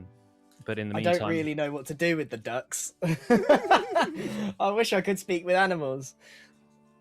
in the meantime, I can show you the full image of the duck again. So anyone who Wow. hasn't caught this already, Whoa. beautifully Oh, wow. rendered duck. Wow. That's a great duck. I might go and visit Little Boy's room if that's okay. Oh, please do. Yeah, Yes, if okay. anyone needs to take a Oh, yeah. break, That's a good go idea, for it. actually. That will be RB It's as well. both angry and whimsical at the same time. Yeah, That's a good duck. the duck truly like runs the gamut. It's- Perfect. All right. While Impulse is off, I will set up the next scene. Hope everyone's enjoying a little bit of domestic D&D because it's fighting time. Ooh. I'm enjoying our little between episode Mhm. gear getting. Yeah. This. It's always nice to do an episode like this where there's a little bit of downtime before we really hit the gas. And speaking of which, they did mention that there was a carriage works in town if Mr. Wizard is interested in acquiring a land vehicle. I would love to. So maybe we'll head back over to Ruby and Mr. Wizard after this, and then we'll see what mystery Max has with this duck that he is now obediently following. I had no ideas for the cat, so I really had to, Oh, had no, to no, no, dig on that one. I should have thought about the cat ahead of time, but I didn't. I feel like everyone knows your cats so well at this point that I think a lot of people were assuming that one of the cats was going to be like your cat, but then I decided to go in a different direction within a millisecond. Yeah, of, and I think of thinking, I was like, I think that's lovely. I think Mr. Wizard having like his own character, and Mrs. Cat being her own character is also just wonderful. So, and Tiger is my favorite rock, so it's like I don't know. I think that goes they are very pretty. Yeah, so I think that's it's almost nice that she's got like the Jeb sheep kind of quality where like the color changes a little bit as you're looking at it. Kind of thing. And now a hat. Yeah, and now a hat, and now a little witch hat. So happy. I'm gonna get a little backpack for it next. Like, did you ever play? Is it called Stray? The game where you're like a cat walking around like like a robot society, and like the cat gets a backpack put on it, and it's so miserable for like a minute. Never. Chad had tried to get me to play that for years, and I still haven't played it. It's a cute one. I've watched it played. I haven't played it myself, but yeah, really really cute game. All right. Grian returns. Are the ads done? Are we ready to go? Yeah. Yeah. All right. Got an hour runway now without ads. We are picking I up have with 30 minutes. I did a 2-minute ad to give me some more runway. Yeah, how do I do that? I'll figure it out. So back with Brohini Dudestone. Sir Alwyn takes you to a wide open air practice yard. There are sort of rough flagstones, but sawdust covering the floor, and racks of wooden weapons against one wall. And so he's going to head over here to where the weapons are stowed, and picking up a wooden longsword from this rack over here. He says, "Well, I've no intent to test the sharpness of your axe, Master Dudestone, nor do I want to send you to the healer. So we'll spar with some of these wooden weapons. That way we can hope to only come away with bruises. Find one with a weight that suits you." All right, sounds good. I'll go over here and I will take a look. What do we have in here? He wanders into the center of the yard and just sort of casually waits for you to take up a fighting stance with whatever suits you. There are a few like wooden great axes. You pick one up, sort of heft it, and the weight feels unusual, but like it's close enough to the weapon that you currently wield. All right, I suppose this will do. All right. I actually have a couple of wooden swords made up that we are going to use for the combat. So I'm going to drag that into your inventory, and I'll take the liberty of quickly equipping that for you. This is only going to do 1d4 damage instead of 1d12, mostly because I don't want you to actually kill this guy. But he is going to equip a wooden longsword. Okay. Grian, you eat ice cream cones. It's not my segment. He's got a cornetto, bless him. Sorry, am I distracting? I'll just go. No, you're good. You're good. Not at all. No, it just caught me off guard. That was so funny. I was just wondering what Scott was laughing about. All right. And having created an encounter, we're going to roll initiative. Okay. So I'll roll that for Alwyn. Oh, he got a 16. All right. You remember where to find initiative? I gotta remember. Is that the INT at the top? It's the initiative is it's that. underneath your armor class. Right, Yeah, it's right there. I got it. Here we go. Rolling a. I thought it was gonna be a 1 again. 13.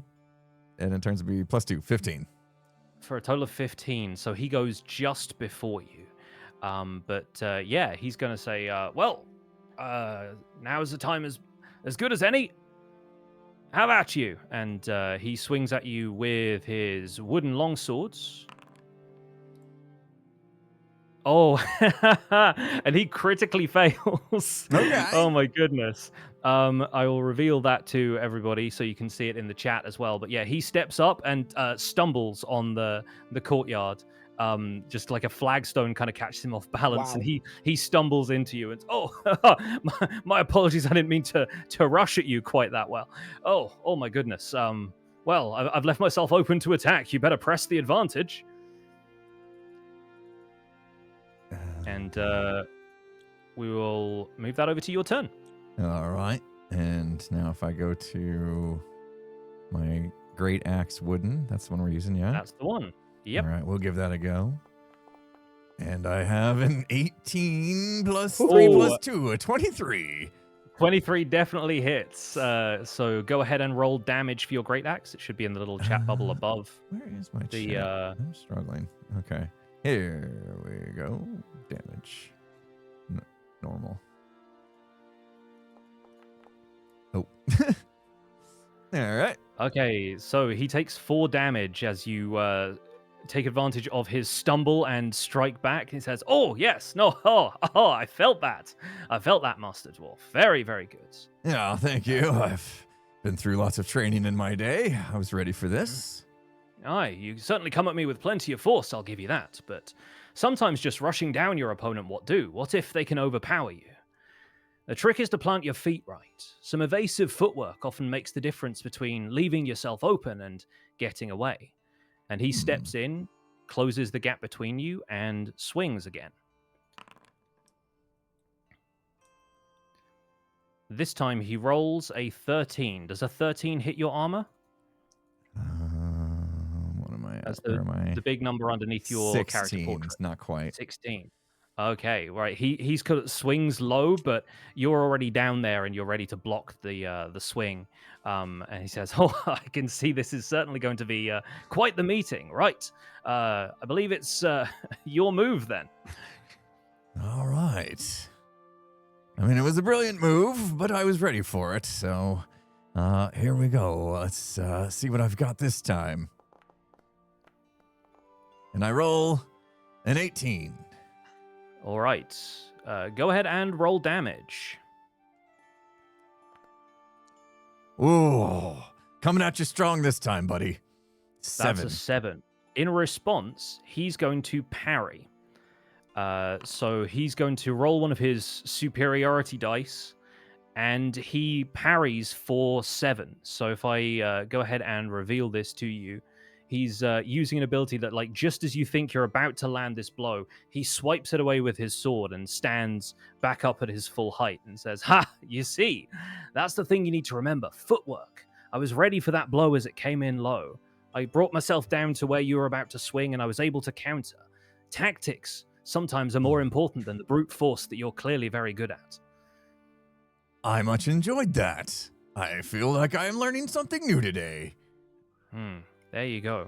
And as I said, evasive footwork will often make the difference between a strike well made and a chance to get away again. And he's going to swing at you once again with the wooden longswords.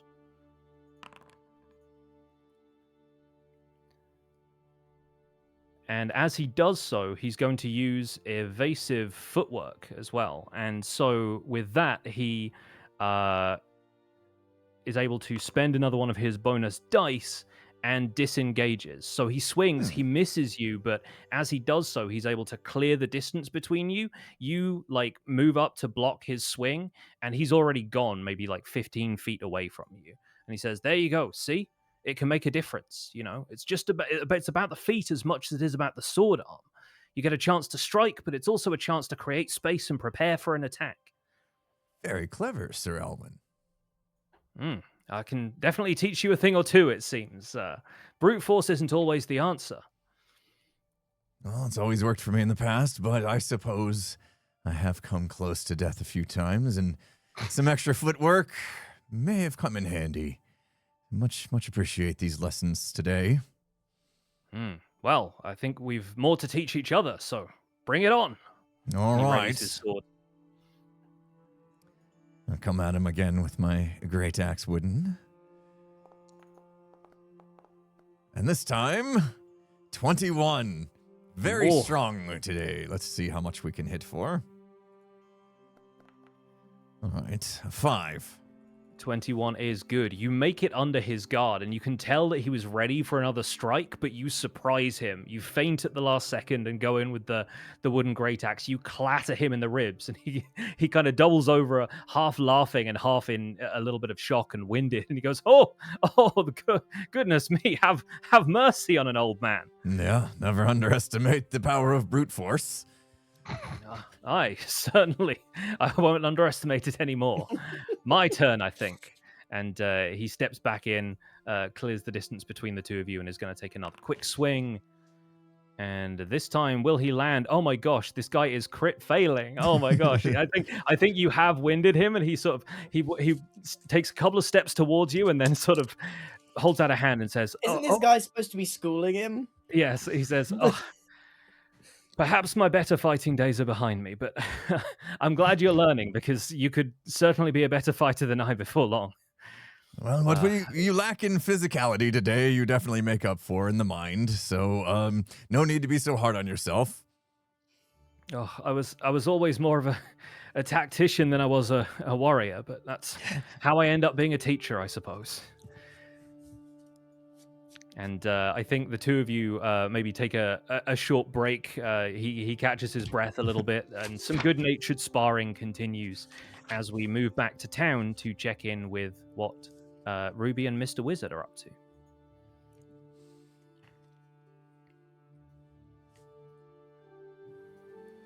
We find Wizard? Ruby having just visited the jeweler, and Mr. Wizard and Mrs. Cat enjoying the sound of the river. Mrs. Cat just fished out a fish.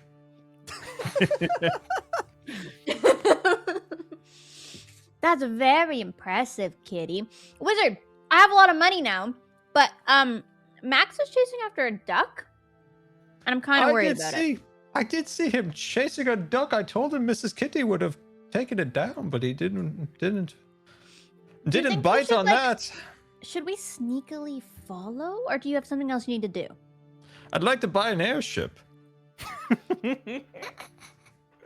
Oh, okay. What about maybe like they have like carriages, right? Around, probably? Do they have a carriage salesman around here? I think so. Mr. Wizard, make a perception check for me, please. Okay.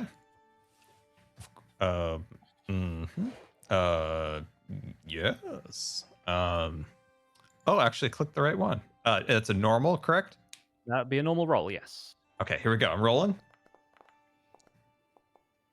A 13. For 17 total, very good. Yeah, you have seen a carriage works in town, the kind of place that would specialize in the fashioning of carriages, carts, and land vehicles of various sorts. I see it. Ruby, Yes, Wizard. use your little legs. We're going on an adventure. Okay. It's this way. I can sense a carriage at 1,000 clicks. Is it? Okay. Clicks. Yeah. So south of the Cat's Tail Inn, Mr. Wizard makes I'm a going the wrong Max will way. be fine Sorry. without us, right? Max will be fine. The wind Oh, came it's up. just a duck. He can handle himself with a duck. Yeah, he would say something if he wanted us to come with us, right? He would scream. Okay. So Mr. Wizard, Ruby, and Mrs. Cat all make their way over to the Carriage Works, which is honestly one of the nicest buildings in this region of town. It is this fine-looking civic building. It has this porch lined with pillars in like a colonnade, and there's this sturdy wooden cart wheel suspended in the middle, which I think Mr. Wizard would notice as a wheel of pretty excellent quality. As an expert on all things wheels, this is a great place, Ruby. Probably owned by Mr. Cogsworth himself, if I wasn't mistaken. Cogsworth? Oh yes, great carriage salesman. Have you owned a carriage before? Yes, at one time I did. And It's at the what bottom happened of the to it? Great Lake. Oh. I'm sure that won't happen a second time. Go on. Well, get that's your actually carriage. my fourth. The other one's down in the river, and the other one's down a volcano, and one got launched into the outer realm above us. Are you sure you want a carriage? Oh, I'd love a new one. Okay. Is Knock, Ruby going knock, to, anybody home? Is Ruby going to accompany Mr. Wizard into the carriage I'll works? accompany the wizard. Okay, wonderful. In that case, we'll move you over to the carriage works, and I'll make sure to add Ruby and Mrs. Cat into the scene. So the inside of the carriage works is just as grand as the outside. There's this lovely tile floor as you enter, and a massive emblem embedded into the floor of various like cogs and cartwheels and various like logo of the carriage works here at Nailbrook. There are various attendants. One of them sort of steps out from behind this desk and comes to greet you as you enter. And says, "Oh, hello, welcome to the carriage works. My name is Pillsbury. I'm the coach master here. What do we owe the pleasure of your visit?" Oh, I knew a Pillsbury in another realm. Oh, he was a funny fellow if you pinched him in the stomach. Anyway, we are here and inquiring of a great carriage. We need a carriage that can carry both a stout man, a man who likes to do backflips, a cat, and this little lady over here. Wonderful person. Yes. Do you have Can we such get the a red beautiful... one? Ooh. And you see, further in, there are lots of carriages on display, sort of on various trestles and stands, as though sort of trophies have been arranged. The finest carriages that the Carriage Works offers commercially. And Pillsbury says, "Well, yes, these are our standard models. There's a slightly sturdier iron version, of course, but much heavier, more for carrying loads from the mines and that sort of thing. But for personnel transport, of course, these are they'll do for people much as they will do for supplies and the like. But we various covered wagons as well, if you'd like to step through to the workshop." Oh, I'd love to see your covered wagons. Now, what kind of wood are we working with today? Only the finest oak from the courtesan local or stripsan? Plainsan? There's a courtesan here and there, and we have a little Nailbrook pine from up in the hills as well. You mixed pine with oak? Oh, we never mixed. What do you think, I'm a fool? I'll take a solid oak. Of course not. The pine is its own model, you see. The Nailbrook pine is quite sturdy, we have found. When treated well, of course, with the right stain and everything applied to it, it's very, very hard wearing on these roads, especially with the Northern Pass obviously being the majority of the travel from here. You are ushered around the showroom. There's a sort of step into my office kind of moment. Ruby, don't let him trick you. Pine is not a sturdy wood. We're looking for courtesan white oak. We'll take nothing less. Do you have enough money for this? You'll see me work my magic. And Ruby sort of follows along as Mr. Wizard is brought around, and some wheeling and dealing happens. Various models of cart are shown to you. There are some with like cover and half cover and like a sheltered spot for the rider, and the attendant is very keen to show you all of the carriages under construction and the sort of various teams of artisans like gnomish and human all sort of working on the various bits and fastenings and tinkerings that happen with some of the sturdier carriages. And Cool. Eventually Pillsbury says, well, if you'd like to step through to our office here, I can talk you through a list of prices if you're interested in purchasing one. Of course. I'd love to get a turret on top of these. Put a nice big crossbow on top. Oh, it'd be wonderful. Well, I think a crossbow would certainly be. Are you looking for siege weaponry? Perhaps you've come He's to kidding. somewhat the He's wrong place. just a carriage. Right you are. I'm not familiar with this. Forgive me. I take this so seriously often when He's got a strange sense of humor, this wizard, but he does want a carriage. Oh, what a great carriage. I want a carriage when people see us coming, they take note. Well, absolutely. Well, then you'd probably want a covered wagon. It certainly makes a good impression. You can do what you want with designs on the tarpaulin and so forth. I don't like getting wet, so a covered wagon is a must. Absolutely, and certainly has enough load to carry your companions. As you said, you were traveling with many, not just the young lady here and the. Where's the cat got to? I don't know where Mrs. Cat has gone to. I even had two other companions that are gone, and apparently there was a duck involved at one point. Well, We're quite the party. Sounds like you keep some interesting company. Well, let me talk you through our price list. A covered wagon would be the standard model would be 45 gold pieces, 55 if you want the deluxe model. Of course. And that comes with all of the extra trimmings, and we can embroider whatever design you wish upon the side and everything. Then you'll be after some sort of pack beast to drive it, presuming your cat is perhaps a little small for the job. A donkey or a mule would cost you 8 gold pieces. A draft horse would certainly be a more sturdy beast, but would cost you a good deal more, something in the range of 50 gold pieces. And then there's bits and bridles and a pack saddle for the beast, of course. So you're looking at somewhere in the range of 100 to 105 gold pieces if you want a draft horse and the deluxe model cart. Oh, we want the deluxe model and the draft horse, of course, and maybe throw in a cat scratching post in the back. Oh, well, I'm sure we have some odds and ends of wood that will no doubt amuse the cat. Yes. That'll be so 105 if you're willing to sign that off. We'd be happy to furnish you with a cart. When do you need it for? We need it immediately. We need it for tomorrow.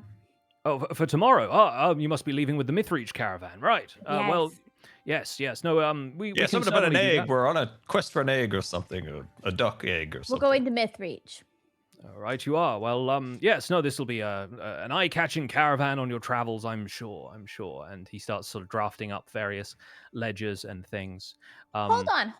Since this is such an important deal, and we're going on such an important mission, couldn't you strike a deal for us? Can Oh, well, I do it? Can I roll anything to get like a super deal? You can certainly try and make a persuasion check. What are you trying to throw in? Like, how are you sweetening the pot for this deal? It's a good question. I want to get this for nearly free. Oh my god. That's gonna be a pretty high roll. But yeah, like how are you trying to persuade Pillsbury that he should give you this we wagon? did save the town, Scar. Use that. Yeah, good, yep. Okay, I'll do the towns, and we saved the town from the fever chills and the horse. So I could be paying us back for all the deeds that we did for the town. All right.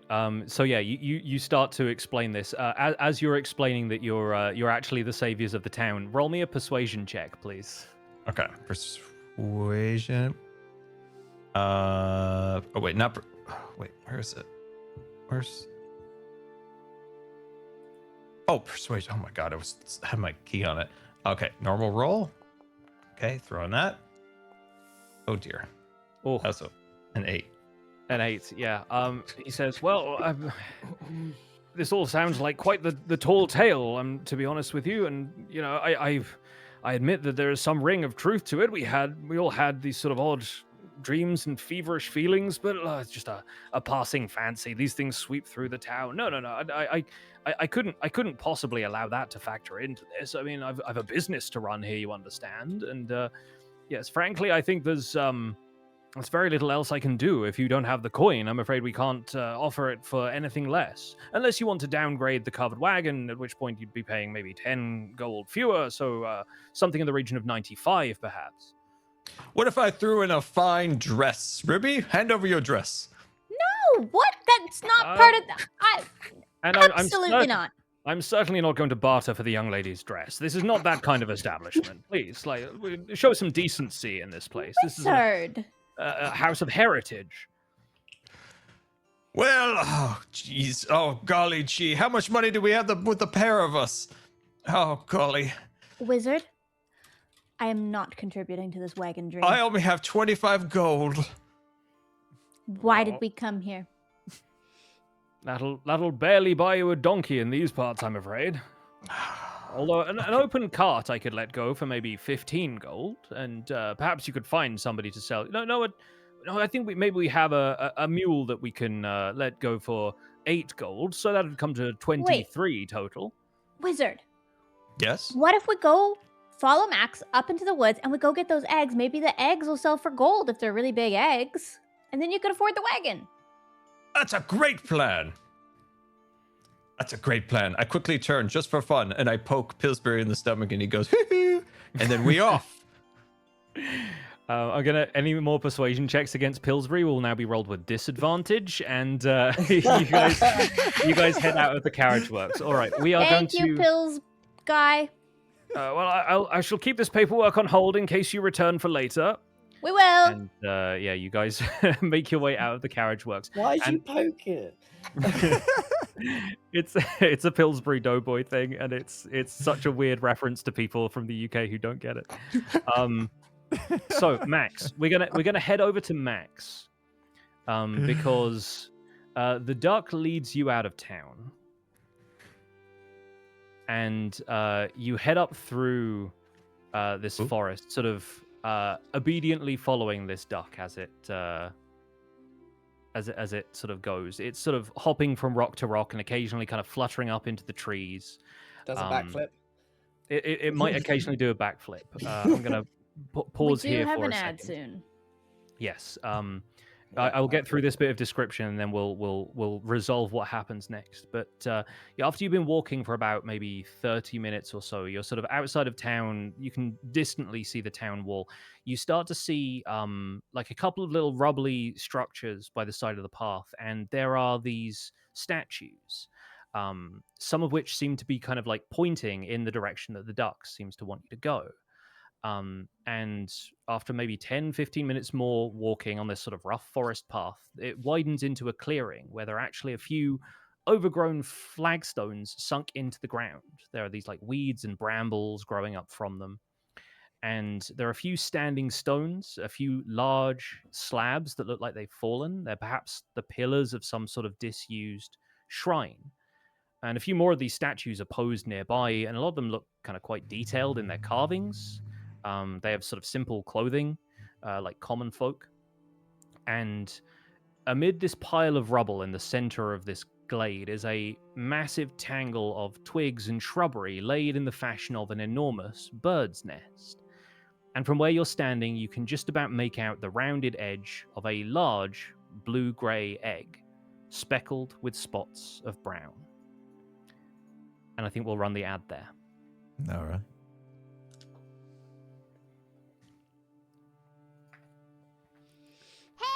Listen! Is anybody else's forest not loaded? Mine loaded. Oh, mine loaded. It took a minute, but It it did did take a little load. bit. Mine is still not there. I definitely am gonna not admit that I ran ads as soon as we go into the forest. Oh, yeah, no worries, no worries. Love you guys. Sorry. It is what it is. Pays for the show. I'm trying to see if there's anything I can do to help Gem's forests It's just load. stuck. Weird. Let me try Yeah, just activate this again. switch us around a bit. It And then says go you back cannot to switch that. scenes until resource finish loading. Oh no. Huh, It won't weird. even let you switch back now. You're I'm stuck. stuck. Uh-oh. Maybe switch to the Can I just click the X? Maybe? don't I don't know. know. Might just Or close maybe the whole try thing. like quitting out of Foundry and reloading, that's what I was gonna say. possibly. Just log out and back in. What happened during the ads? We're in a clearing that has some ruins and some statues of people in common folk outfits, and there is a giant nest in the middle with some eggs in it. It's kind of what you can see, to be fair. Pix did describe what is here. I like how so got far it this now. day, I went and like worked out while you guys went shopping. like, I mean, chased the duck. seems perfectly in character, all of this to me. I don't know what the Yeah. what the problem is. So if I investigate here, Pix, are you going to tell me the same stuff you've just told me, or You can What's- absolutely roll perception. okay? All right, is everyone else done? That's done. Mm-hmm. All right. So I am the duck, sort of like dancing around this place. Like I'm clearly in the right place, and I've picked up on that. So I'm gonna take a good look around and just assess the situation with my perception. Oh yikes! All right, with a 10, you're able to spot the one thing that you hadn't seen about this scene up until now. Maybe because it blended in with the twigs of the nest, but standing over these eggs is something that looks more lizard than bird. It's about half your size, huge for the types of birds Max has seen before. And while its neck and head are feathery, it walks on two bird-like talons. The rest of its body is this ugly reptile hybrid. Like it's almost like reptile bat. Roll me a nature check quickly to see if you recognize what this is. Okay. You might have heard stories about these. I do have some nature in me as well. Here we go. That's not bad. A 17. You're pretty certain from the descriptions you've seen and occasional sketches you've seen of them that this is a cockatrice. And as do I know that they're good or bad? you know that they are incredibly protective of their eggs. And as you make this realization, this thing locks eyes with you. It dashes at you from the nest, and we are going to roll initiative. Ah, great. Are you in combat by yourself? He does it back. He's not the only one this session, so... Where's initiative again? There it is. Normal. Oh, the cockatrice was so close to rolling a natural 20.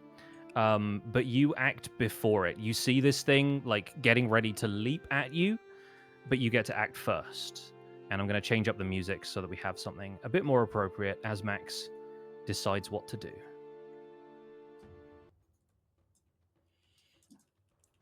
Is running an option? Running might be an option. Hold on. How far away am I from town? If I played my bagpipes really loudly, would... I will honestly say, if you want to give me a performance check and play your bagpipes to see if you can summon help, yeah, I will absolutely let that Me happen. and Mr. Wizard were on the way. Yeah, Ruby and because Mr. they Wizard were on have the said they're gonna way, be on and the I way. did say not yet. Yes. So it's kind of We're on our way.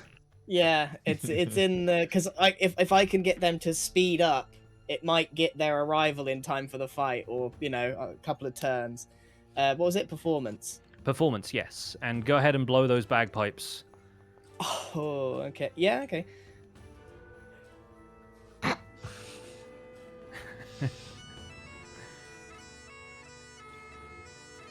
So, I hear it. I think Who couldn't? distantly back in the town of Nailbrook, Ruby and Mr. Wizard, you do hear the lilting strains of bagpipes being blown on the wind, but it is very far off at this stage. So it's going to take you quite a while to get there, especially since Max was walking for like 30 minutes or so. Wizard, how's your jogging? I'm taking ginormous strides forward. I'm running next to him while he's just walking. I can imagine for a second that Ruby is like jumping from tree to tree, going really fast, like going through, and Mr. Wizard is running full pelt, going. Okay, All so I right. guess that is my action, isn't it, to summon help a bit quicker? Your action has been to play the bagpipes, and what an excellent use of that action. Right, this thing is, going to be able to fly over to you. It has a flight speed of 40 feet. And so it charges directly at you. Let me get off the ruler view here. And it moves 35 feet towards you and is going to peck at you with its beak. Okay. We're going to make that attack roll. And it rolls a 13. Does 13 beat Max's armor class? No, I have 15. Okay, fantastic. So this thing snaps at you with its beak, but you're like ready for it at this point. You put the bagpipes away and you're able to dodge out of the way. So turn order goes back to you. What do you do? Okay.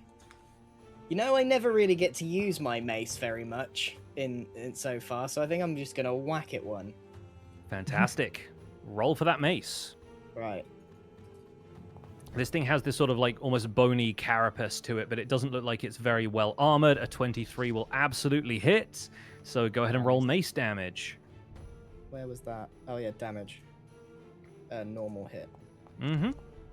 Oh, come on. Oh, well, that's still a 5 because you get plus Yeah. 4 because of your strength modifier. So that is not bad. All right, this thing takes 5 damage. You clock it upside the beak. And yeah, it immediately comes back snapping for more and is going to take another bite at you. Let's see how it does. All right, and that's a 17, so I believe that hits, correct? That does hit, yeah. Okay, fantastic. It's going to roll damage, and I will need you to make a Constitution saving throw for me, please. As you take 5 points of damage from the bite of this thing, you feel like there is something else going on here. Oh, but that halfling luck kicks in, and you and it rolls 2 1s. What? Oh my goodness. Okay, well, unfortunately, Constitution saving throws, yeah, it's a crit fail, but like crit fails only really count in combat, so this doesn't have any additional effect other than you fail the save. And with the first failure of this, you feel that the bite of this thing has done something to you, and like you start to feel your skin stiffening where it bit you, like something like maybe it bites you on the leg or the arm or something like that, and you feel like your muscles kind of tensing up. This is going to apply the restrained effect to you, which means that you can no longer move. Your speed is reduced to 0, which means you're stuck in place, and your attack rolls are going to have disadvantage. Now, note this is attack rolls. That doesn't necessarily affect your spell casting, but you have disadvantage on dexterity saves, and attack rolls against you will also have advantage. That's not good. It is back to your turn, though. So what does Max do as he feels his skin like start to seize up and stiffen? Right. Have I got anything that helps me out of this problem? No Don't backflips. I have cure wounds. If only you asked your friends to come with you. His new friend is a duck. He traded us in for a duck wizard.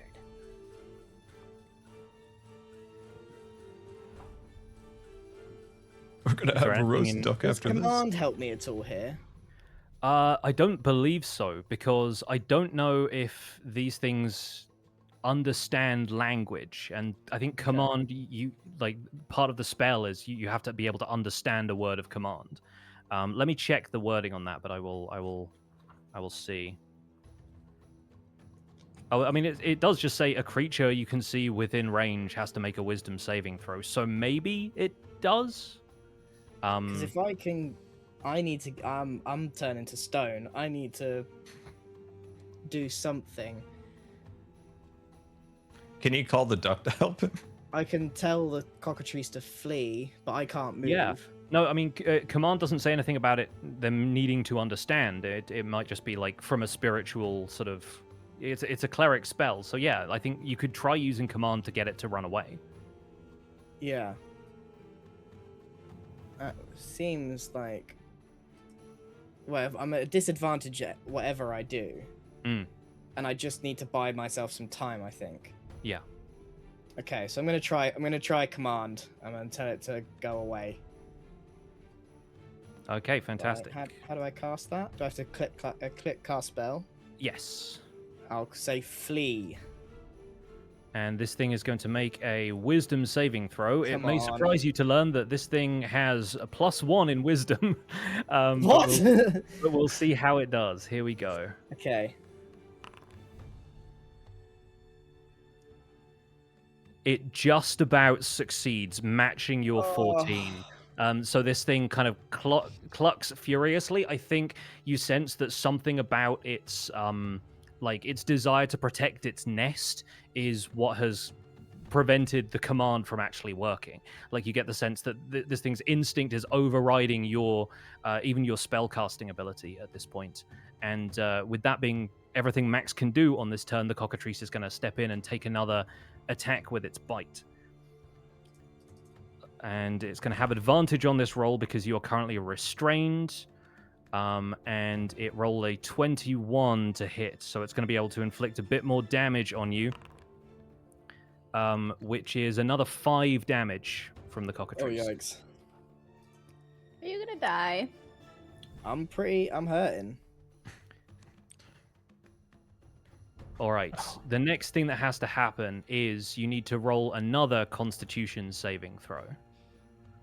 Because you feel that stiffening move, like that stiffening feeling kind of moving up your body into your shoulder at this point. And that's a 4. Max! Max!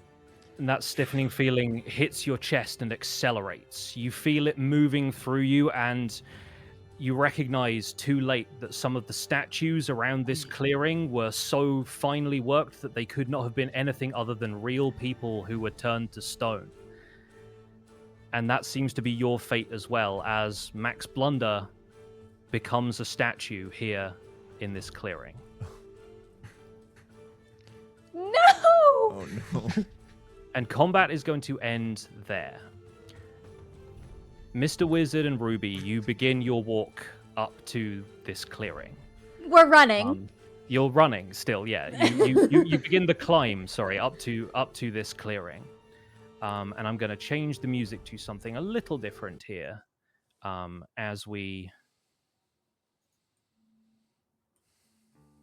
continue this scene. There we go. All right. Max. You don't know how long it is. You don't know how long it's been. Your eyes are sort of glazed over, looking inwards. You feel something land on top of your head. There is a soft cracking sensation and the feeling of some sort of liquid slowly oozing down the side of your head. Then you realize that you can feel your head again. Then you realize that you are thinking, and your eyes are open, and something is still balanced on top of your golden hair, but the rest of your body feels numb.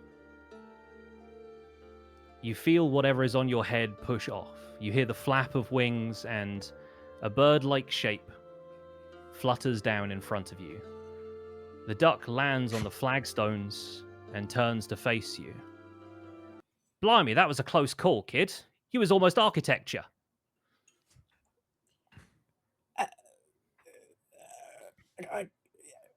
What? Behind the duck, the cockatrice stands frozen in its nest, completely unmoving, as though it itself has turned to stone, although you can sort of see this slight twitching to it. Is it just my head that can move right now? Yes. I mean, it like the rest of your body is slowly starting to come to life, but you get this sort of ooze dripping down you, and you start to smell. It sort of smells loosely like an egg. Yeah, I think I got the picture that there was an egg on my head. Have I died? Are you real? Do a backflip. Oh, blimey! Here he goes again with the. Do a backflip. Do a backflip. Gosh, I'd say your head's just for decoration, but frankly, the rest of you is for decoration. Your head's the only thing that's moving. All right. Give me a second. I will attempt to backflip. The duck rolls to backflip. Gets a 12. So I think it sort of flaps its wings, like does a little quick loop-de-loop, and then lands back in front of you. There. Happy? Yes. It's you.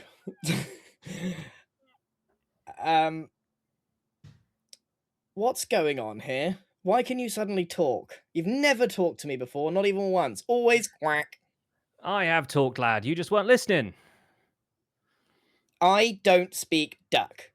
Lucky for you, I speak What are we speaking right now? Is it common? Common. Probably common. I mean, it might just be some other language that I can speak to you in your head. But we're speaking. Well, I've biffed this a bit, haven't I?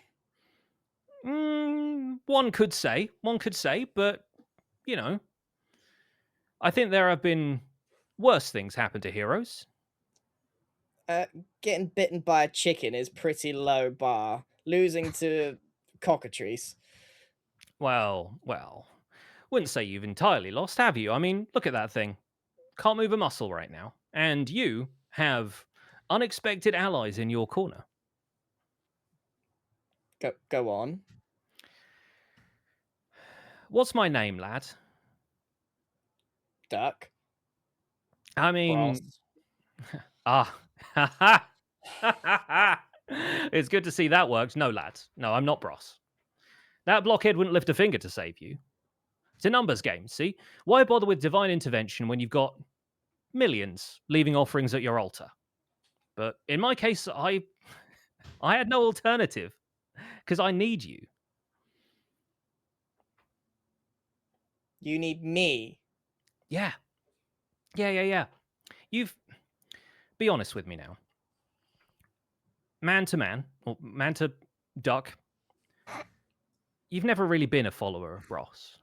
All of this stuff, it's pageantry, all of it. You know, the holy symbol on the shields, the amulets, the blah, blah, blah, blah, blah. I could sense the sarcasm, the begrudging way that you adhered to the basic tenets of the faith just to please your high and mighty mentor. All part of the plan.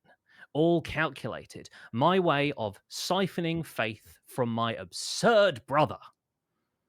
Blaine. That's it, lads. My name's Blaine. It was Blaine the Lucky once upon a time, but these days I'm making my own luck. So Bros has never listened to me. You could say that. You could say I've been intercepting your calls.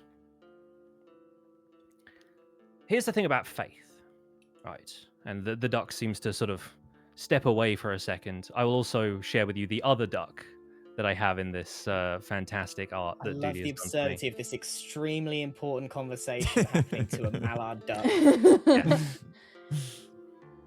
This is what, Oh my god. as the conversation continues, this is the aspect Blaine the Lucky takes on. It says, when you've got entire cultures who believe in you, right? You start to waste it. You get comfortable with abundance. You leave food on the plate. You don't cherish the taste anymore. But when you're faced with scarcity, every scrap matters to you. And you start to focus on cultivation. How can I refine this rough stone into something beautiful? Now you've always believed in something else, something a bit less stuffy and traditional, something cutting edge. I am that something. I think you've always, in an odd way, believed in me. And I'm glad you did, lad, because I've honestly started to believe in you. Even though I've been following your brother, or on paper at least. On paper, that's the trick, you see. On paper. Where's the contract? It's what you feel in your heart, lad. Well, Rufus always told me that Bros was the way to go, and that you weren't to be talked to. I feel like Rufus and I might have seen eye to eye.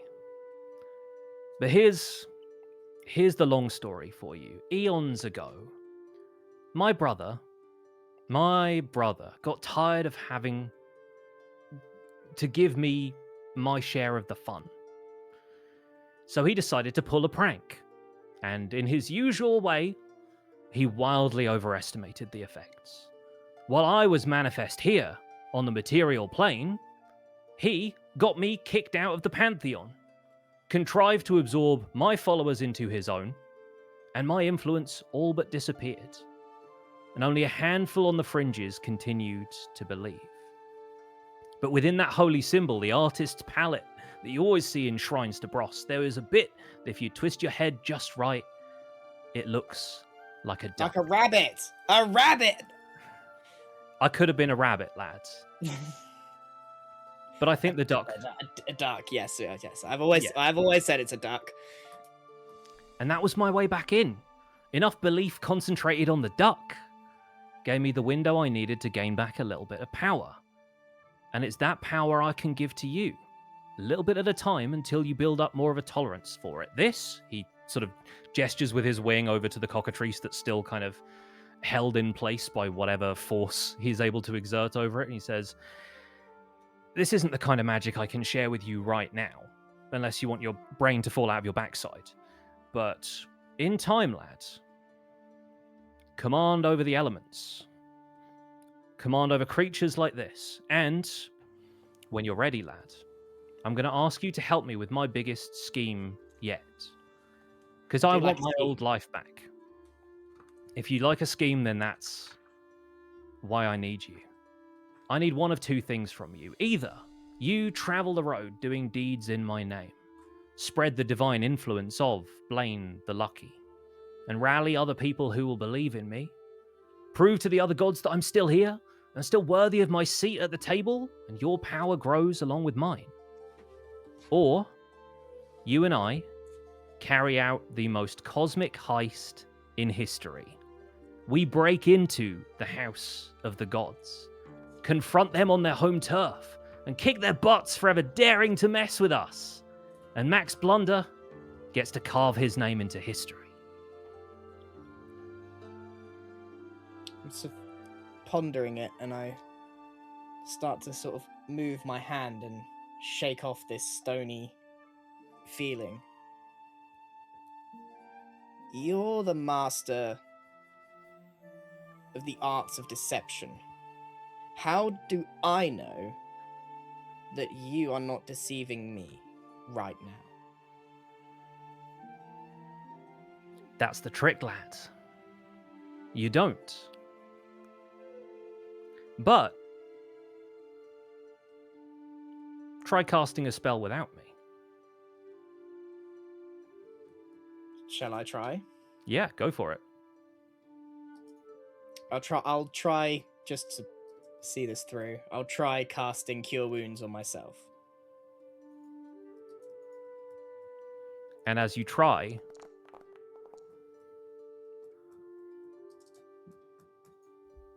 nothing happens. The duck has this, like, concentrating feeling. Like, he's sort of emanating this aura, and you can tell he's, like, squinting ever so slightly.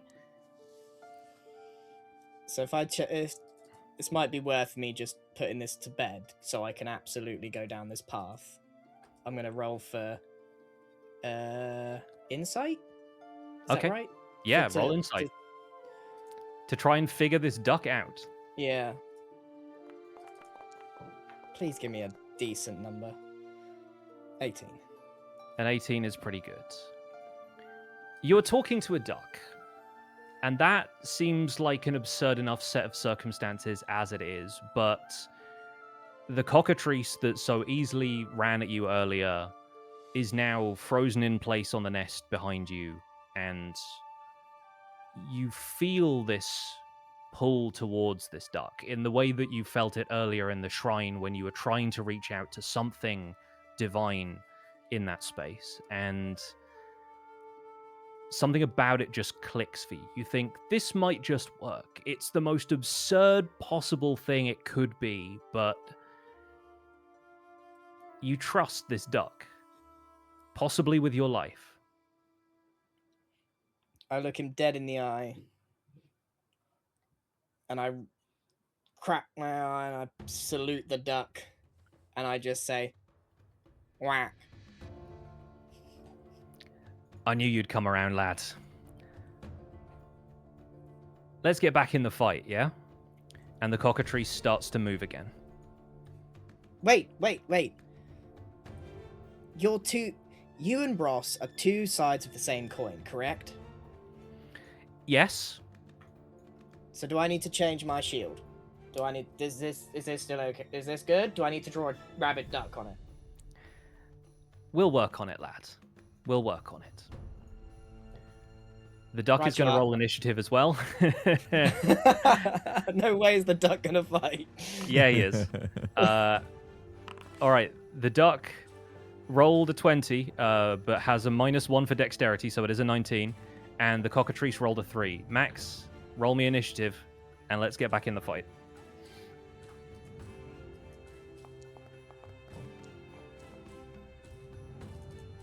$13. Fantastic. Okay, so Blaine is going to go first. Blaine is going to head back over here. We'll say he has about 20 feet of movement. He is flapping and waddling his way in that direction. And he's going to break his concentration for the Hold Monster spell he was using. And he is going to cast Mass Cure Wounds. And that's going to affect Max.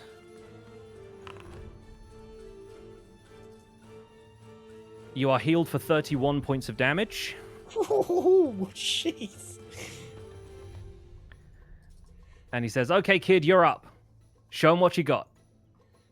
With renewed confidence that only Max Blunder could have, I sort of break out of whatever this poison is that the Cockatrice had over me and step forward.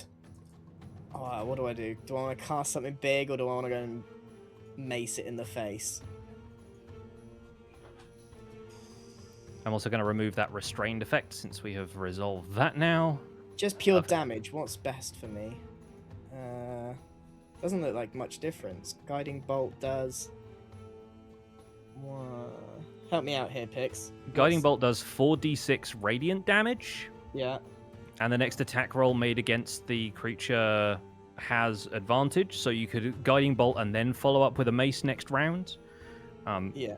Okay. Sacred I'm Flame gonna- is the other one, but that doesn't do as much damage. Yeah, I'm feeling really like invigorated by my new sense of purpose and connection with the gods that I was struggling with for so long. And I'm just gonna aura this guy. All right, fantastic. You can make this attack roll with advantage since the Cockatrice is still shaking off the effects of the Hold Monster. A 24 absolutely hits, so go ahead and roll Okay. damage for Guiding Bolts. Damage. Normal. Kaplow. Oh, that's huge. You absolutely nail this thing in the chest for 18 points of damage. It's immediately like thrown backwards by the force of that. Obliterate! Yes, it takes an absolute ton of damage, and when it emerges from the edge of the nest, it is enraged, but it is already like clearly messed up. It sort of hobbles out from the nest, and with its turn, it's going to fly towards you and attempt another bite. So we're going to go ahead and roll that. I'm so glad that rolled high for the aura moment. Yes, absolutely. A 15 meets your armor class, right? Yeah. Okay, great. So this thing is going to hit. Oh, hang on. Sorry, I rolled the wrong dice. There we go. But this time it only does 2 points of damage, and you feel that whatever that petrifying feeling is, just like you brush it off this time, like it's nothing to you at this stage. So you take 2 points of damage, but that is all, and it's back to Blaine's turn, but he continues to move away from this angry bird as far as he can. So yeah, he's going to be back here and says, "You got this, lads." No fireball, no laser beam. Listen, Blaine. Mythreach wasn't built in a day. It's about building you up so you've got the power to take on what I can give you. Right. And with that then, I draw my mace out. As I assume the duck's not doing anything. The duck is not doing anything. It is your turn. Yeah. Oh, come on. 14 hits. 14 hits. Go ahead and roll damage. Kaplow. Nice. Sick. And with 6 damage, this thing is on its last legs. It's going to get a chance to bite at you one more time. But at this point, it is rolling with disadvantage because it's barely able to stand. I think that's still going to hit, though, with a 17. Yeah. So it's going to deal one more d4 and a bit of damage to you for 3 points of damage. This thing nips at your leg almost half-heartedly at this point, just trying to do whatever it can to protect its eggs. But Max, you have a chance to land the final blow. Yeah, I'm gonna look down on it. Really awe-farm and step forward to the side, slap the mace up above, like really bring down the hammer. If this misses, I'm gonna be so upset.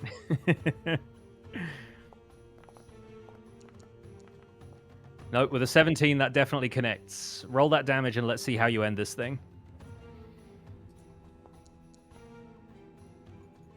Boom. All right, with 8 points of damage with that mace attack, the Cockatrice crumples to the ground under the force of your mace. And we're out of combat. Whew. I sort of turn to Blaine and go, lucky we didn't panic. I knew you had it in you, lad.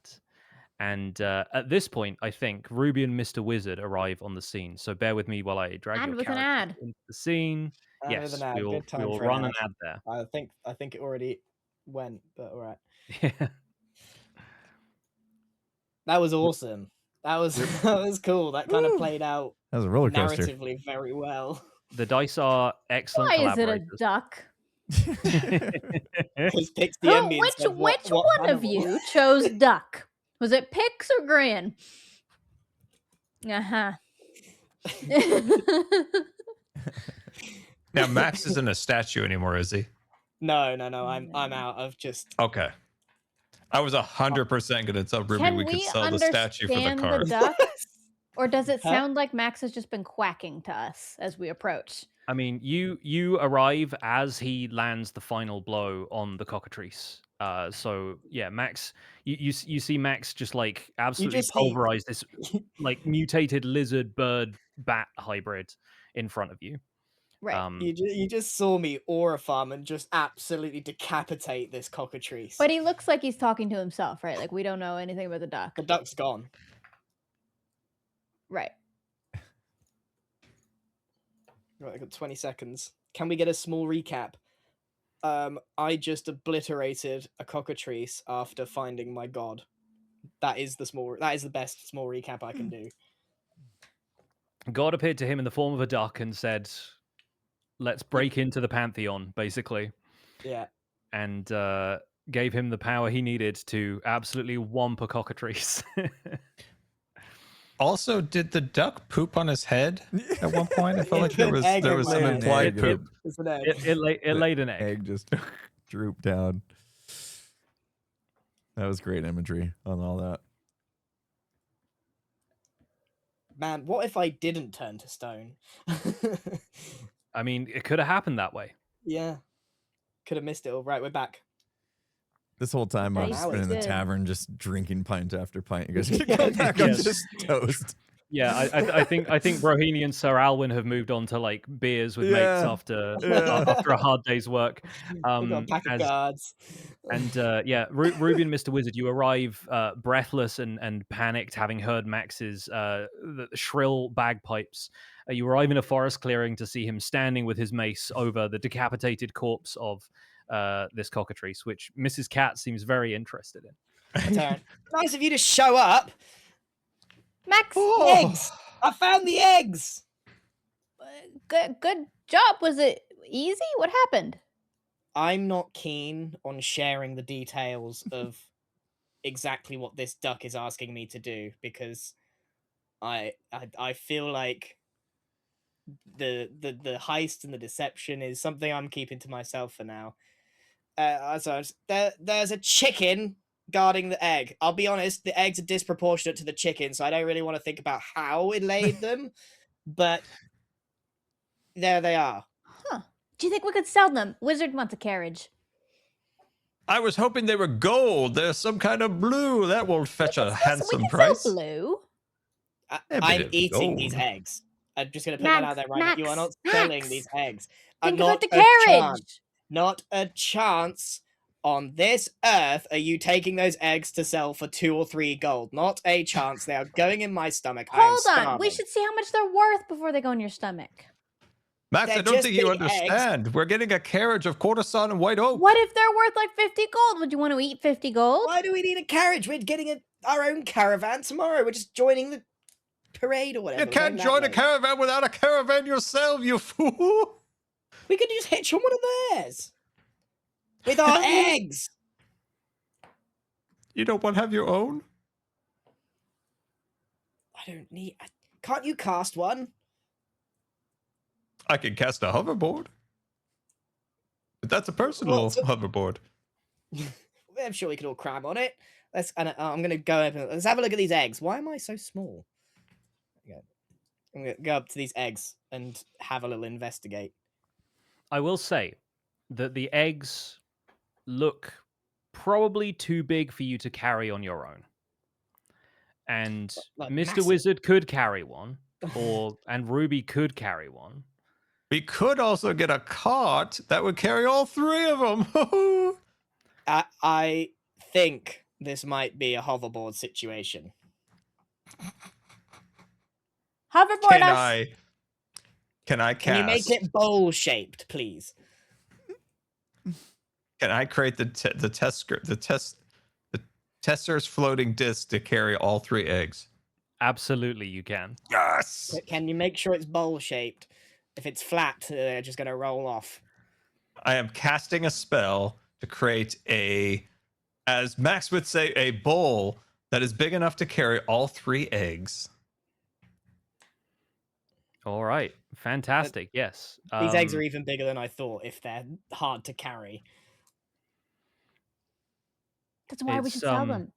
Yeah, I think something about the size of the eggs makes it really difficult to like get your arms around, and you're worried about breaking them on the walk. And so, yeah, I think Mr. Wizard's disc is apparently 3 feet in diameter, which is a decent sort of size. So yeah, it's just about enough that like you pack a bunch of like twigs and moss around them so they don't move around as much, but. Yeah, Mr. Wizard is able to hoverboard these eggs successfully, and you now have a bunch of eggs floating on a little platform that's going to follow you around as you make your way back to town. Is it the Cockatrice didn't have anything, did he? No, the Cockatrice didn't have any loot that it dropped. Okay, I assume so. It's a chicken. Its mangled body is lying on the ground, but I think the eggs at this point are the loot because, yeah, you've at least heard from Hal that they're going to make a heck of an omelet, and who knows, there might be some people in town who are interested in. And there's parting nothing with we some can do gold to for these statues to bring them back. No. If you want to roll a roll me another like this would be like a history check. I think give me a history check. Wizard, you're up. You've got all the history, right? Oh yes, let me I've take got a +2. look here. What have you got? What have you got, Scar? My got history number. I've got +2 on history. I got +6. Yeah, all right. You're up, Patrick. All right, I'm rolling. Whoa. Oh, come on. Not 20. Come on. Oh. Mr. Wizard, you immediately understand what's been going on here. Like, there's the cockatrices on the ground. You've heard of cockatrices before. You recognize that there are some very kind of fine statues. It's a miracle that Max wasn't turned to stone himself, because cockatrices are known for doing this sort of thing. And yeah, you recognize that, like, after a little while, the effects of it wear off the way that spells tend to do. This is more like a natural kind of toxin secreted by the cockatrice, but it is something that only petrifies people for a given length of time. Sometimes it's as short as a day, sometimes it's as long as a week, but these people may just be here as, they've been kind of foraging for stuff recently, and if there are any sort of disappeared people in town, maybe they'll find their way back to town before long. It was good we did show up here, because these people may turn back into humans again, and we could use that as bartering chips for the wagon to say that we saved the town again. That didn't work the first time you did it. I don't know why it would work the second time. Pillsbury and I have a special connection now that I poked him in the stomach. Travis, are you saying that these statues are just going to turn back to normal? He's saying Yes, people. yes. Give them time, and they'll start turning themselves back. You were bitten by the Cockatrice, correct? Max, how did you avoid being a statue? Yeah, that's a good question. You should be a statue, young lad. That's a miracle. I look Ruby dead in the eye and do a backflip.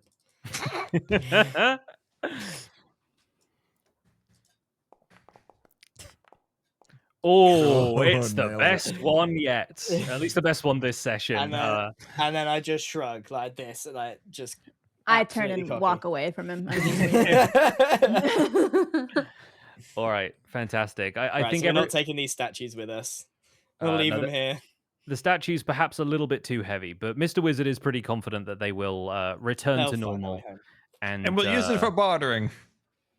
and we will gather everybody back in the town of Nailbrook, and I will try and remember where everybody is on the map. Lovely. All right, so I'm going to drag you all back to the Cat's Tail Inn, Mrs. Cat included, and Max is up here. Yeah, the duck is gone at this point. You do not know where Blaine the Lucky has disappeared to, but he does seem to have wandered off. And is you hear the occasional sort of faint quack as you make your way back down from the hills above Nailbrook to the town. And Max, I think you take that as perhaps he's still watching you from somewhere, although you're not entirely certain where. I've got an inexplicable grin, and I'm generally so happy. As my character, as you may have noticed from the sessions, has never really connected with the holy aspect of being a cleric. He's quite adept at being a cleric, but has never found true connection. You saw when it was in the temple that I wasn't really into it, and I'd had enough of it. But this proposition from a strange duck has given me a new sense of purpose. And so, yeah, Max has an extra spring in his step somehow. And you're wondering why just beating up this strange lizard bird thing is making Max so happy, but maybe Ruby and Mr. Wizard don't question all that much. Well, he backflipped. That's enough. All right. You meet Brohini Dudestone back at the Cat's Tail Inn. Brohini has already had like several pints and seems to be making quite merry at this stage. Yeah, where have you guys been all day? Jeez. Bro, you missed it! You missed everything. Right, next time we're not splitting up. I'm telling you, we miss a stick together. thing. You should have seen Sir Alwyn taught me the sickest moves. You want to see them? I'll show you right now. Let's roll for some acrobatics up in here, guys. You got to see this. It's so cool. Well, what did he teach you? I'll show you. Hold on a second. Where's my acrobatics? I'm going to show you right did now. Bro actually learn how to parry in this? Oh, All right, dear. well, that wasn't the best I've seen today, but it No. was something. The parry he attempts is sort of like a backflip parry of his own division that doesn't quite land. But yeah, you get the sense there is a little gleam in Brohini Dudestone's eye. He has been taught a couple of things that might be brought to bear at some stage. I'll Proud show of you, you bro. tomorrow when I'm feeling better. You'll see. So what have you guys been doing all day? What'd you buy me? Oh, Wizard needs a carriage. were we supposed to buy Bro a gift? Yes. I assumed that's what you were going to do when you went to the store, and I went to the... I thought, this- Unless you fit into a dress that fits a 4-foot tiefling, I don't have a gift. Oh, maybe I later. look in my pockets and I pull out the map. Here you go. And I chuck the map towards him. Max, you know I can't read this. I'll tell you what, I'll put it back in my pocket then. Oh, thanks anyway. Well, I learned some sick moves. I'd love to hear what you guys have been up to, though. I think at this point, Hal comes in and sees the 3 giant blue eggs floating on the hoverboard and says, Just the man I want to see in a time like this. Check it out, Hal. Eggman, look at this. "My word, Mr. Blunder, I thought I'd never see another one of these eggs in my lifetime. You brought me 3. You've already seen one of these? Oh, of course, you said this morning. Yes. No, this is exactly the egg that the adventure. They never said what the creature was or anything, but perhaps they got away with an egg from its nest. But you found 3. Did you see the beast? That obliterated it. Wow, that's quite some prowess with the mace you have there. I wouldn't want to meet you in a fair fight. I say that, but are we going to make an omelet with these? You're Well, going to buy as- them off of him. How? Scrambled, hard boiled, soft boiled. What do you reckon? Max, sell them. How? Sunny side up. What do you think? Have you got a pan big enough? Oh, I think I probably have a pan. I can break out the wok. It's been a while, but if we make the egg, like it'll circulate at the base, it'll get all the heat nice and good. I think maybe turning it might be a little bit of a difficulty, but I imagine I could do a huge fried egg with one of these. No, I love this idea. so I could go not for a fried free. egg. How much would you buy them for? What if we ate one and sold two? I'd say, I mean, this could be a delicacy of sorts. People from all over town would come and want a piece of this grand fried egg. I'd say, I mean, I could probably charge a gold a pop, and it'd feed 20, so perhaps 20 gold an egg. You should sell all of them, Max. I like the idea of cooking them. I'm hungry. You guys are always thinking about your stomachs. Do these eggs have any magical powers or any other use other than selling them? You want to make an Arcana check on the eggs? Yeah, I kind of do, just in case we're not, because this is a magic egg. It's massive, surely. Scar, what's your Arcana? Let me guess he's better than look. Mine's +2. Arcana is +8. 8. You are OP. All right. Benjamin, what do the eggs say to you? Oh no, let me magic-wise? pull out my wand. All right. Arcana Lana Hoodie Hana. That's a magic That's spell. not a spell. That was definitely a spell. Well, maybe it wasn't the right one. Call out the rolls. Tell the people what number you got. 11. To be fair, that's you rolled a 3 and you still get an 11. That's pretty good. I think these you've not heard of Cockatrice eggs being used in any spells where other eggs wouldn't do. They're fairly mundane eggs. They don't have any kind of innate magical property to them. Let's sell all the eggs and get some steak. Thank No. you. You're really going to sell Wagon. me all 3? Well, I don't know what else to do with them, and I don't know how long Mr. Jonathan can keep up this hoverboard. I leave for 2 seconds and you get the hoverboard out? What the heck? If we Tens take the of eggs off, thousands. Bro Bro, you can can stand make a on it. bowl! It's starting to kind of flicker a little bit at the edges, and so you sort of take the eggs off and put them on a table quickly. And Hal goes behind the bar and starts counting out 60 gold pieces. Is there, and I sort of say to the group, is there any world we don't want to hatch one? Can we have a pet cockatrice? We already have a cat, and I feel like that's more than we can handle.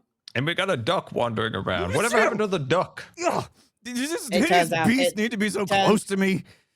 Turns out it was just a duck, just really wanted me to go that way. Peculiar, peculiar, peculiar. I don't believe Wizzy, take you.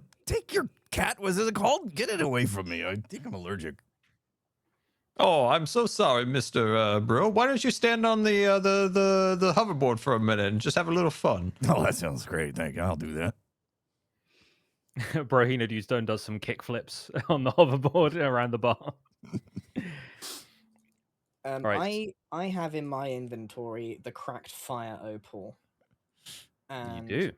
it does say it was once worth 1,000 gold, and it now renders the much less useful. Is this? I didn't give it an opportunity to sell this, so I might ask how much it's worth, or do you think I should keep it, squad?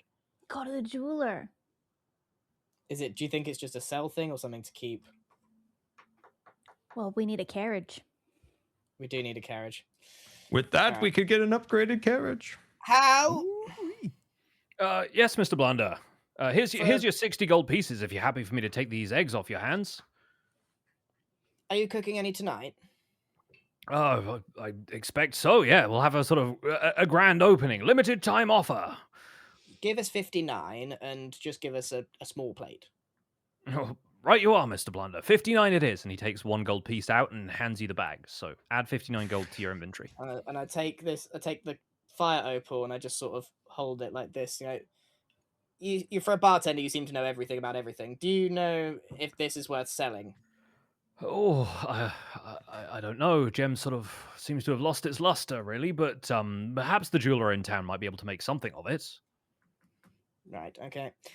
Well, thank you. Hold on. I need to add gold to my thingy. Was it 59? 59, yeah. 64. All right.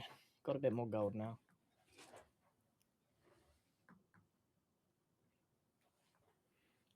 Shall I head to the jeweler, or are we gonna rest at the inn? I need to just sell this for gold if we're selling it for gold, team. Yeah, go. Let's go to the jeweler. Yeah, we can sort of hand wave that discussion a little bit. We'll say you head over to the jeweler. The jeweler Yeah. sort of regards this cracked opal and says, maybe there's like a little bit of it that could be saved, like a little bit that still has its luster, and she'll take it off your hands for 25 gold. 25. 25. I mean, the gem is cracked and flawed at this point, so I think it's probably not going to fetch much more than that when I resell it. 26. 26, fine, sure. I like those bartering terms. Yeah. Get a little extra something. The negotiator. All right. Okay. So we're back in the tavern now. The inn. Yeah. And yeah, you can remove the cracked fire opal from your inventory yeah. as well. And yeah. So the group is slightly richer. And at this point, yeah, Hal fries up this enormous egg. And yeah, various other townspeople sort of come in from the markets, and the people who come to the Cat's Tail Inn just for like a pint at the end of the day, and they smell this egg cooking, and immediately it's the talk of the town. Sort of more people keep showing up, and Hal drops a plate in front of each of you first, and says, "Here you are. This is quite the occasion, and I think you should have the first bite, considering that you are finder's fee and all that." Oh, how you're a delight. I just scoff it. This is Well, the best thank you day very I've much, ever Mr. had. Blunder. Bon appetit, everyone. This is so good. I always use my wand as a fork. It's like That- chopsticks, but there's just one. It's why I should never let Keith touch you with his wand. It's disgusting. I would like to take a bite of the egg and then put my plate on the floor for the cat. Mrs. Cat immediately comes to scarf up these eggs. I'm still just hovering around on the hoverboard while I'm eating. I think that the hoverboard eventually just dissipates and you fall out of the air, but you only fall like a foot or so. So it's just like a huh, then you're back on the ground. Oh, that was fun. Plate while it falls on his lasted. head. It only lasts an hour, so I feel like it had to run out at some point. That's fair.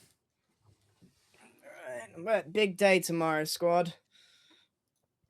We're gonna head out of town. Max, where do you want to go exactly? I mean, we're gonna go follow this caravan, but we've been traveling together for a long time now.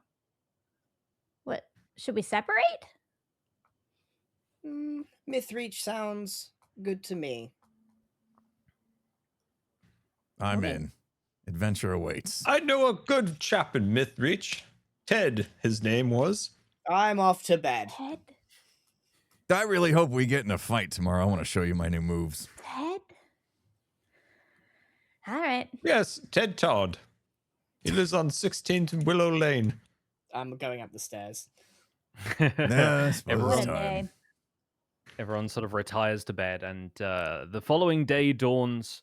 Everyone's had a good night's sleep. The eggs are sitting well in the belly, and yeah, everyone just has a sound night's sleep. Mrs. Cat wakes up Mr. Wizard by kneading on his face a little bit, just kind of like paws immediately in the beard. Still smells like incense. Yeah, yeah. But yeah, the following morning, everyone's sort of slept off their late dinner of eggs and is feeling hale and hearty. Hal sort of bustles his way back around, bringing breakfast to everybody. Shall we buy a carriage today, Wizard? I would love to buy a carriage. I've been dreaming of the carriage all night. I was remembering all my past carriages. They all have Max. names. We need a name for our new carriage once we purchase it. Max You know, Blunder, we are going to need your gold. Or I'm just gonna put that out. Just hear me out for a second. I'm gonna lean in. We're not coming back to this town, are we? Well, no, Tell me no, more. probably not. Aren't you a thief? I am 4 foot tall. I can't steal a carriage. No, not the carriage. Why don't we steal the money from the carriage works and use that money to pay for the carriage? Henceforth, free carriage. I could try. You want me to steal? You're a thief. I You mean, know, you fair steal enough. things. Well, So yeah, I'm pretty have good you at it. relinquished your title here as pickpocket? No. I'm great at it. I'm great at it. I 'Cause we just, could- normally We can people have don't like Frank it. have a go, but I just don't think he's going to manage it. I have an actually idea. think Frank should stay here. Actually, I think because I can make a I actually think he's distraction. vital to the plan, Ruby. He's the talker, you see. You're the one that nips behind, gets the money, and then, presents it as the fee. all right, we'll give it a try. If Am I if Frank? you're not into this idea, I mean, everyone fork up some money. No, let me see how much money I can get us. All right. If you get in trouble, I'll When be it- there. I'm ready. We need to enter the carriage works now. All right, who's going? We're gonna We're end all up. We're going. all going. You're all going. All right, We're, cool. we're, gonna end we're up in keen to get out jail. of this town now. All right, sick. Let me open up the carriage works real fast. I'm going to need to drag a couple of the rest of you into the scene.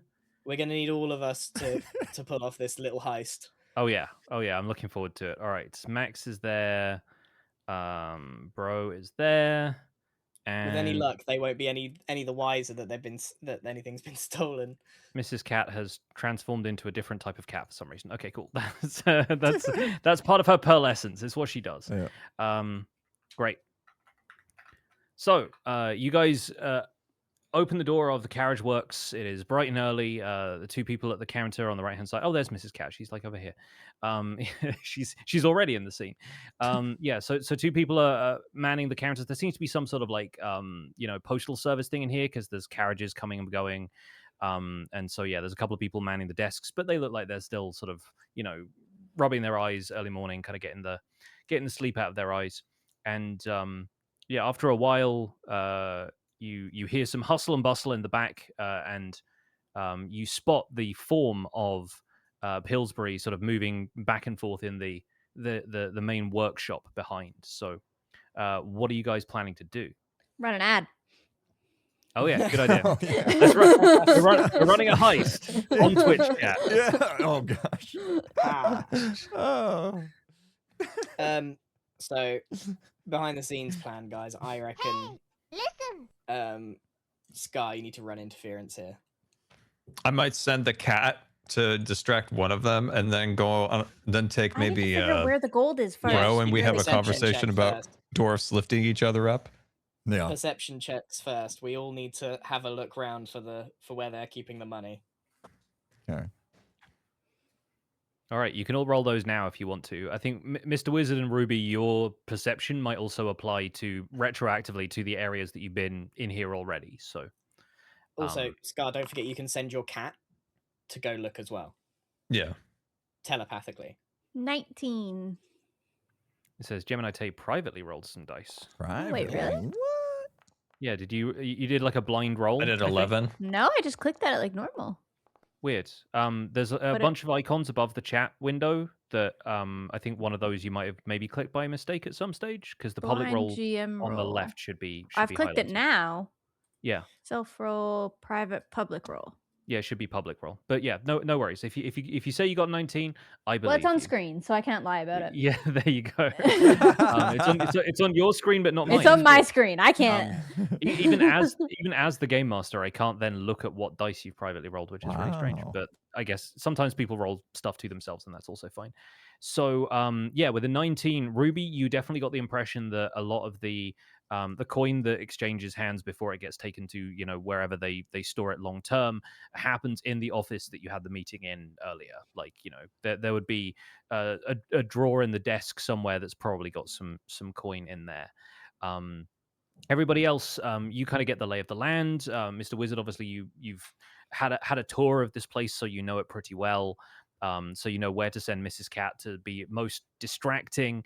Bro and Max, you get the sense that this place is a like a fairly like what would you say, like formal kind of place. But it seems like the two people who are on duty right now aren't really paying a ton of attention.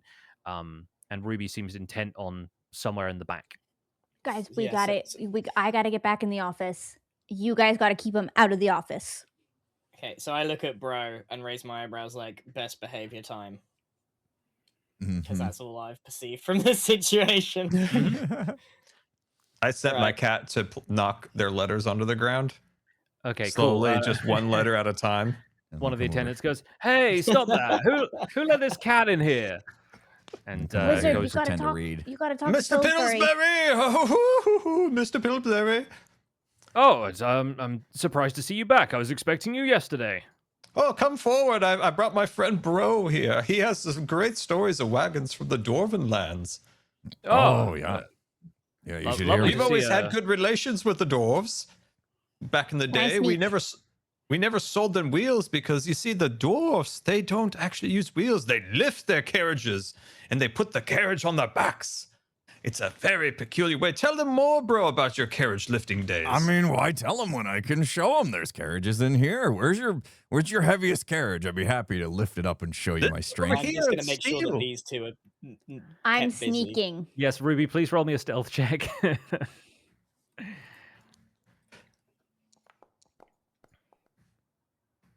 Okay.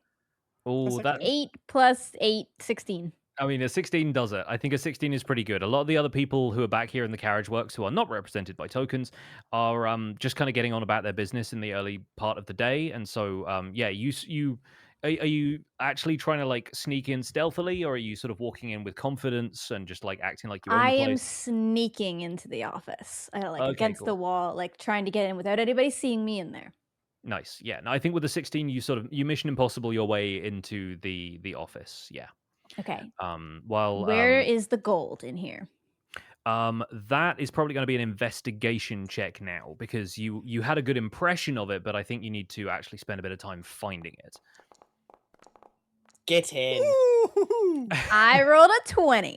That'll do it. That'll do it. You go straight to the bottom right desk drawer and you immediately find like a bag of cash in there. You would guess that it's about enough to cover like a decent like covered wagon. It's like the 55 gold that he said the deluxe model was worth. That's about all that you can grab from there, but like you see that the weight of the bag kind of feels like that's about 55 gold. All right. I grab that and I leave. Fantastic. So yeah, add 50 gold to your inventory, and nobody is any the wiser with 2 stellar rolls. In the meantime, Pillsbury is just being bombarded with tales of carriages from the Dwarven lands. I didn't know the carriages of Smolderhold were so distinguished, but yeah, I must try and make a trip back that way when next I have some paid leave. Oh, Bro, you should see him back in the day when he used to carry King Bro Stiff. King. Who was it again, Bro? What was your king's name again? Oh yes, Bro Stiff the Third. Yeah, he was great. I mean, my parents, Thorina and Braggart, they looked up to him quite a bit. Guys, Lots of stories. Bro, Guys. show Pillsbury how tough you are. Pick Pillsbury up for a moment. Oh yeah, let's do that. I don't think I should be picked up. I think that's quite inappropriate for this time and place. No, don't be shy. What is that cat doing over there with the letters? Get the cat off the letters, please. Oh, Mrs. Cat, come here. Oh, dear. While this let's is buy a going on, carriage. while this is going on, I just take the bag of money that Ruby's just got and I just exchange the bag that it's in to not arouse suspicion. Good move. I like that. And so yeah, you sort of you wave a fresh coin pouch in Pillsbury's direction. And he says, "Oh, did I say you're ready to make a purchase? Honestly, I didn't think our prospects were all that good since yesterday. But if you've come into some wealth about town, then who am I to Sold argue? some eggs, believe it or not. Big ones. Big eggs? Gosh, you must have had Massive eggs. Hit great hit deal up of them. Hal. He will sort you right out. Oh, I mean, I did. Delicious. I did smell something cooking last night. It did smell tremendous. I didn't have time to pass by the cat's tail, but perhaps I should."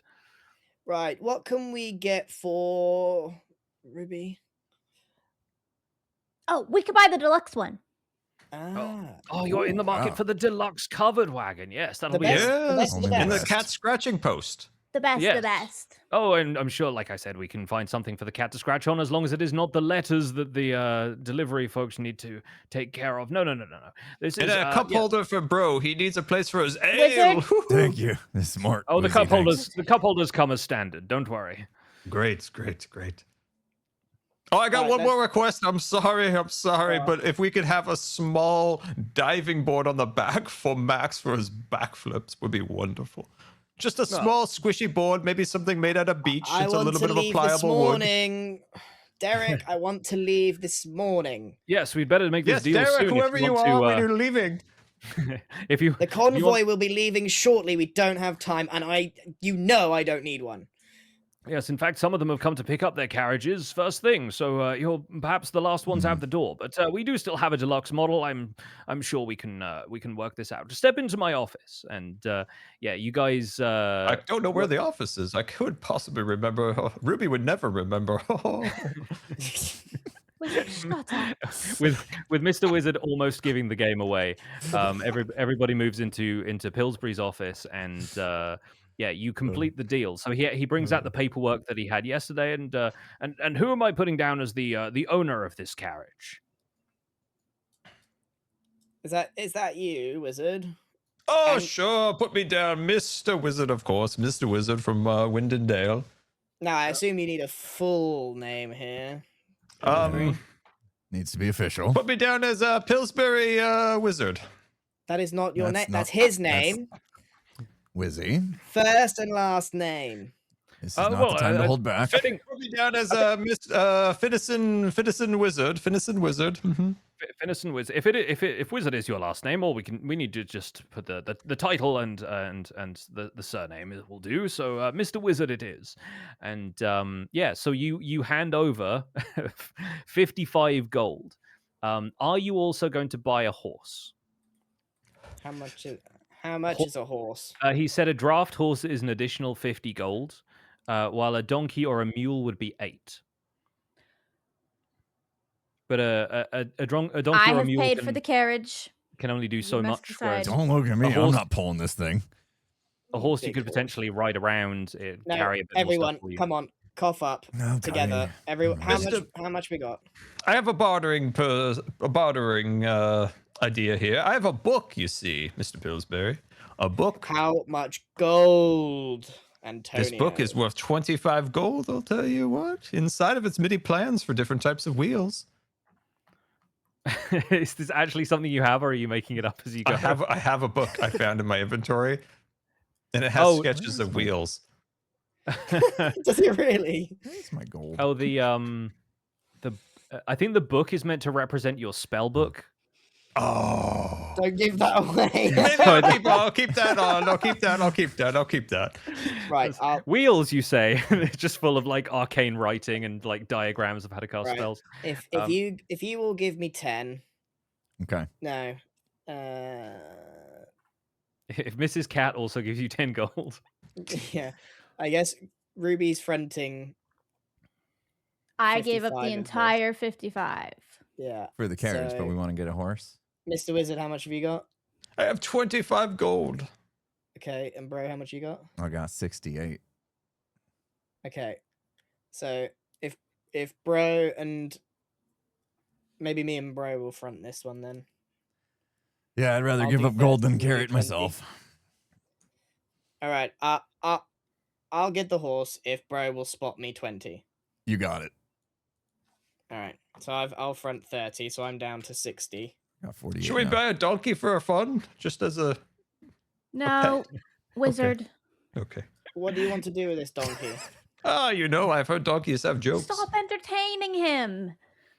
We'll take a donkey too, Pillsbury. Oh, wonderful! That'll be The another donkey just 8. walks behind the cart. He Another doesn't 8 actually gold. push. Right, yeah, I've taken So you're- 38 from my stash. Yes. And Your make sure you total- throw that diving board in for Mr. Blunder. Oh, of course, it'll come as part of the various trimmings. And so the total runs you 113 gold collectively, but I think we've sorted out how that's being split. And the folks of the artificers sort of working behind the scenes. There's a couple of gnomish folks who are already tailoring the words "Mr. Wizard" onto the side of the carriage, and they bring a horse around from the nearby stables. And pretty soon, a wagon is waiting out the front of the carriage works for you with a draft horse attached. The draft horse, feel free to give it a name as well, because you have effectively a new party member, and a donkey also needs a name, if I understand Okay. correctly. Ruby, come up with a name for the horse, or otherwise it's going to Can't be we name Mr. it Horse. Gus? Sure, love it. Gus. Gus the horse, fantastic. Gus. Awesome. Gus. I will take a note. And who's naming the donkey? I'm gonna call him Kong. Love it. Kong. God, Fantastic. we're good at naming things. Yeah. So- Kong just carries random stuff on its back behind behind it. Yeah, he's Gus just Kong. an additional pack beast. And None of you picked up why. there's- I Chat, you're feel slow. like- Yeah, no, the, You're slow on the uptake of this one. Donkey. the Donkey Kong. the Donkey Kong reference didn't quite land with me at first, and then I was like, oh yeah, no, I know where he's gone with this, but I Yeah. feel like the moment's passed. Incredible stuff. So yeah, you guys, we'll sort of hand wave this bit because I don't have like the graphic of the cart ready to go. But yeah, you guys put together this cart, and before long, you are ready to join the caravan that is leaving the town of Nailbrook. So you bid Nailbrook one last farewell, and as you set off with the caravan, there are a bunch of other merchants and people who are traveling. There are various other people that you've met so far at Nailbrook. The musician from the inn is also headed in the direction of Mythreach for the tournament, and so she heads off with you. Brohini, you find that Sir Alwyn Faraday, true to his word, is also joining you for the caravan, Right. taking the northern pass over to Mythreach and aiming to participate in this summer tournament that you've maybe heard about. And I think as far as like journeying goes, we could do a bunch of other stuff, but I think since we're drawing to a close with our session here, I want to speed us along to where you guys end up. Because if we'll find some fun music to play in the background here. There we go. We'll do that. The road is long, and your progress through the northern pass is sort of slow going. There we go. Let's bring that up. There we go. And especially with like the horse, the wagon, the donkey, and everything.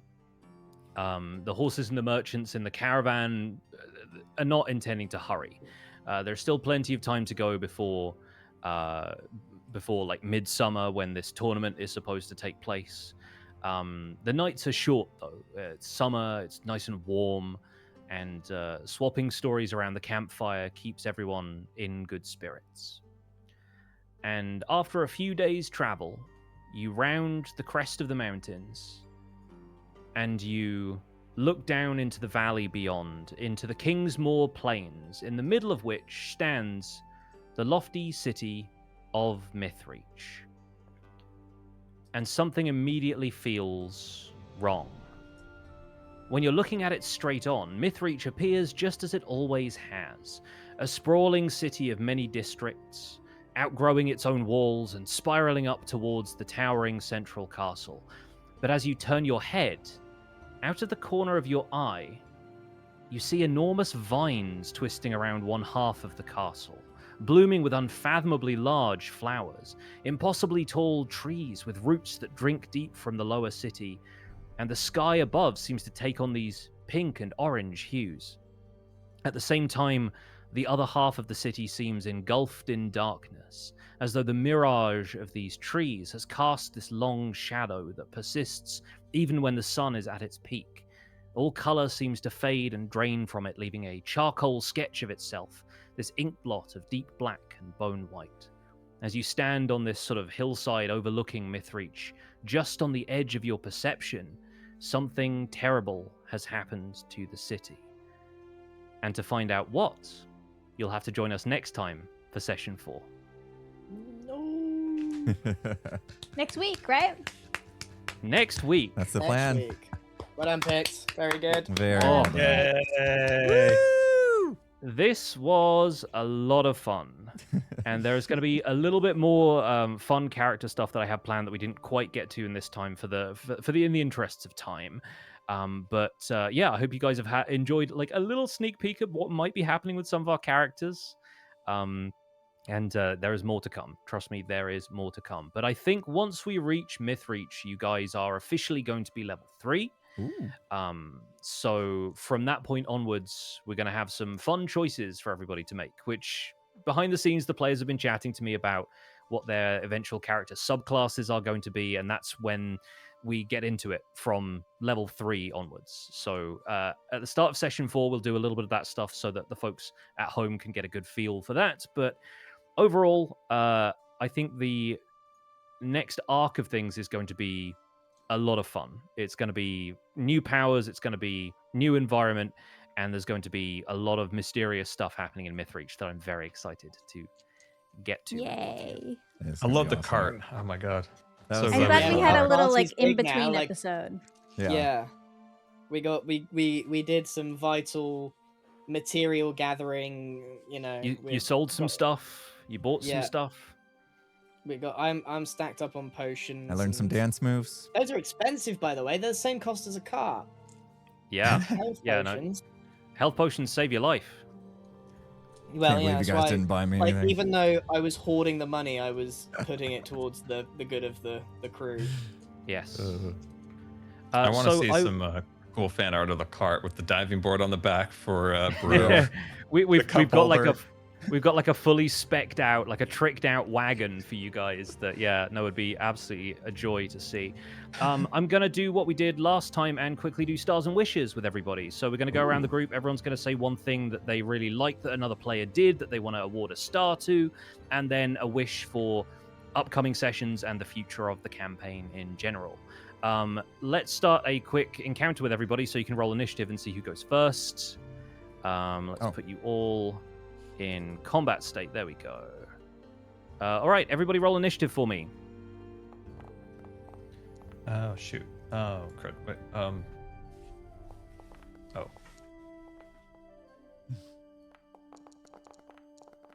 I like that our the party is we got what 3 animals now.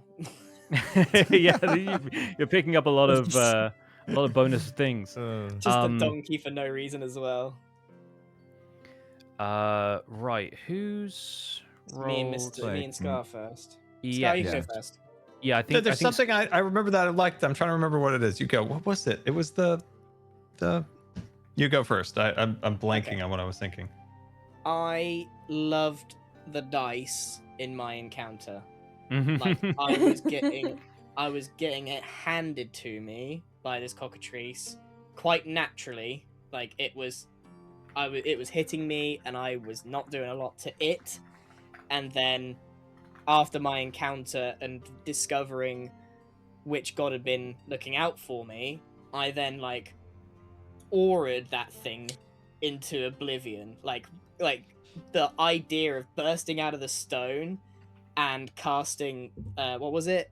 Magic like guiding bolt. guiding bolt at a whopping 18 damage was like Goku. Do you know what I mean? It was Yeah. it was just a really, really epic series of events that you couldn't make that happen the way Yeah, it and did. that to clarify, no strings can be pulled behind the scenes to affect player dice rolls from my perspective. Like that was all just the dice being incredible collaborators. So, shout out to the That dice. was good. All right, Grian, any wishes for next session or the future of the campaign in general? Because we didn't learn about the circus yet, so obviously that's still That's still there from last time. Yeah.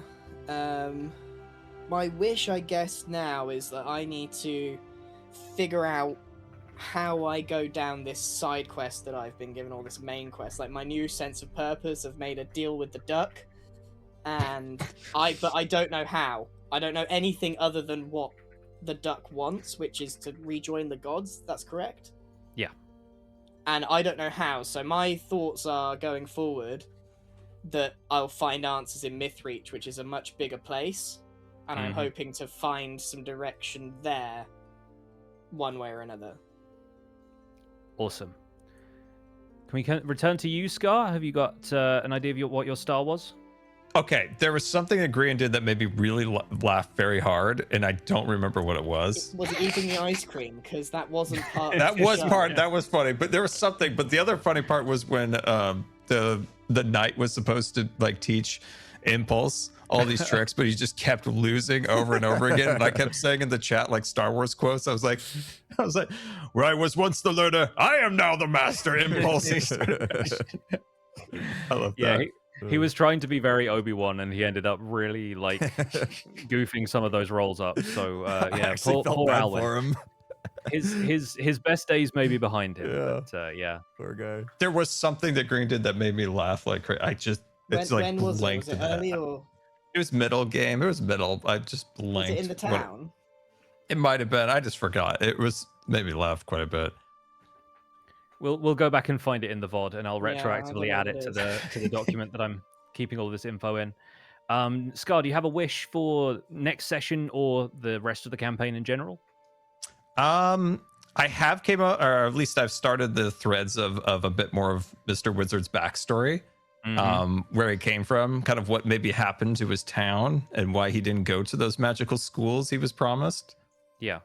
I have some ideas in the back of my head on how Mr. Wizard his story will progress. So yeah, I just like to build his backstory. That's what I enjoy, and all of his little like past things that keep popping up. And you know, he does have some trips into different realms, so sometimes he throws out a random tidbit that nobody knows what he's talking about because it's from another realm. I enjoy pulling those up. Yeah, those are super fun. I always enjoy coming to these sessions knowing absolutely nothing about what you're planning to throw out there, but immediately going, yeah, I know what I'm doing with that, and like I've got a couple of things that are cooking. He already. pulled out, he wanted an Arnold Palmer, and then the barkeeper's like, I don't know what that means. And he goes, it's from another realm. Don't worry about it. Put a little lemon in my tea. Yeah. At the moment, I love an Arnold Palmer, and every time like that got brought up, I was like, I really wish I could have this character yes and be like, I know what that is, just because I like the drink so much. Fantastic. Impulse, Gem, who was next? I think it's Impulse next, right? Yeah, I rolled a 12. Yes. Can I give a star to the DM? Can I give it to you, Pix? I mean, I'll take it if you wanna. Yeah, I kind of do. I'm open to it. Because I really liked that, you know, I split off, and I don't know if like you knew that was going to happen or what, but like allowing me to kind of like play into this desire to continue my battle prowess education and stuff, like it kind of feeds into this lore idea that I left my keep, my family, to go out and learn and discover. And so, you know, meeting up with Sir Alwyn and learning some moves from him was like super clever to give me that opportunity. I was a little bit sad that I didn't find any new like weapon tech and it was a bad roll. I think I don't know what would have happened if I rolled a better roll in there, but I'm hoping I get more opportunities to discover like more weapon tech. But like the way that you led me into that situation to get more training with Sir Alwyn, I thought was brilliant. So I want to give you a star for that. Oh, thank you. Yeah, no, I had a couple of things in mind, but I feel like this is still like a fairly small kind of country town kind of place, and I feel like Mythreach is going to be a place that will blow Bro's mind in terms of the technology and all of the stuff they have for sale there. So that might be him headed in the right direction with you following the caravan.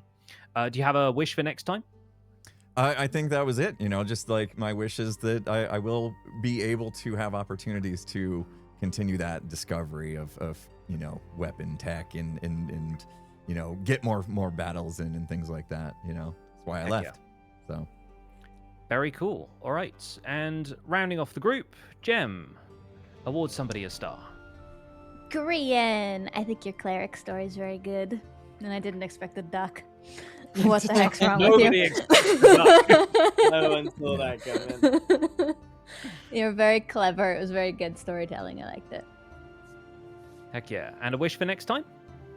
I guess I'm just still working on Ruby's story. Just need to keep progressing what the heck I'm doing with her. Yes, I have some questions for you at some stage, so I will probably send you those over the weekend, and then I can get cooking. Lovely. All right, still working on Ruby's story. Fantastic. As always, I could just give a star to all of you guys because this is such a delight to return to every time. So, yeah, I'm really looking forward to next time. My wish is that I have enough time to get everything together for session 4, but I will, and it will be Yeah, quick fantastic. turnaround. know, this is tough. Turnaround. So, What date is ending- that?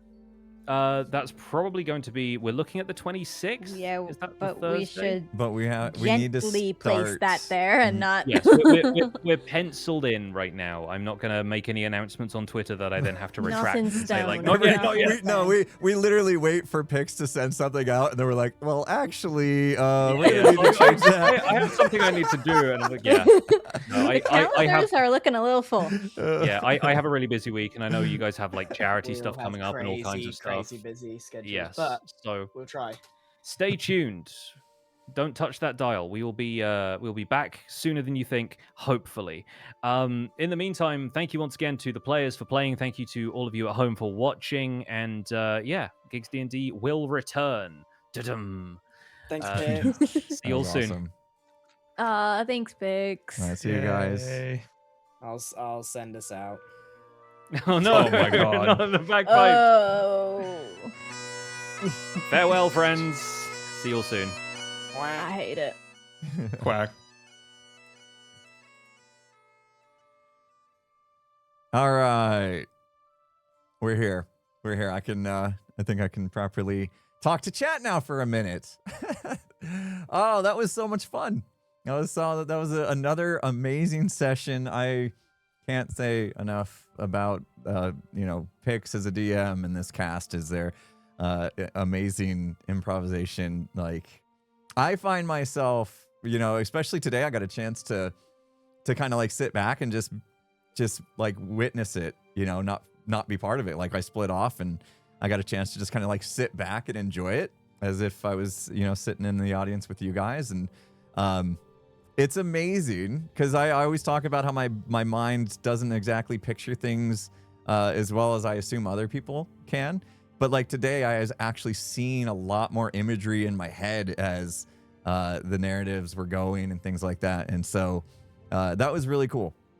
That was really cool to sit back and just enjoy, Grian's lore going on, being built with the duck and everything. That was amazing, and that was a cool session. Like, it was unexpected. Like, when I said, oh, I'll go to the blacksmith without you guys or whatever, I didn't expect like us to split up so much and then all kind of like have our own side stories going on all at the same time. That was pretty cool. That was actually a really cool twist to this session.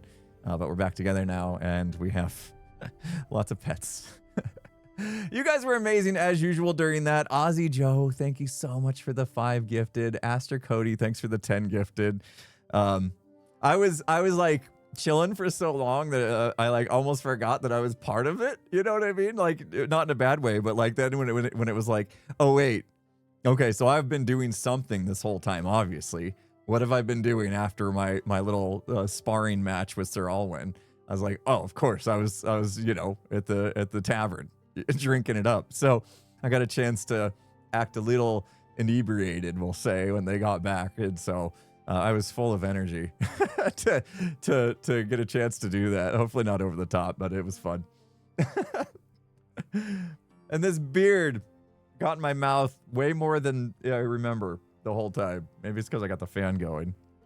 So hopefully that wasn't too distracting, me playing with the beard the whole time, trying to keep it out of my mouth. But that was fun. That was fun. I hope you guys enjoyed it. Thanks for joining once again. And if all goes well, we'll be back maybe a week from today. is what we kind of have penciled in. Obviously, it's hard to make that promise, right? That we're gonna to be there, because we actually are all juggling so much right now. So we will do our best to see if we can hit that.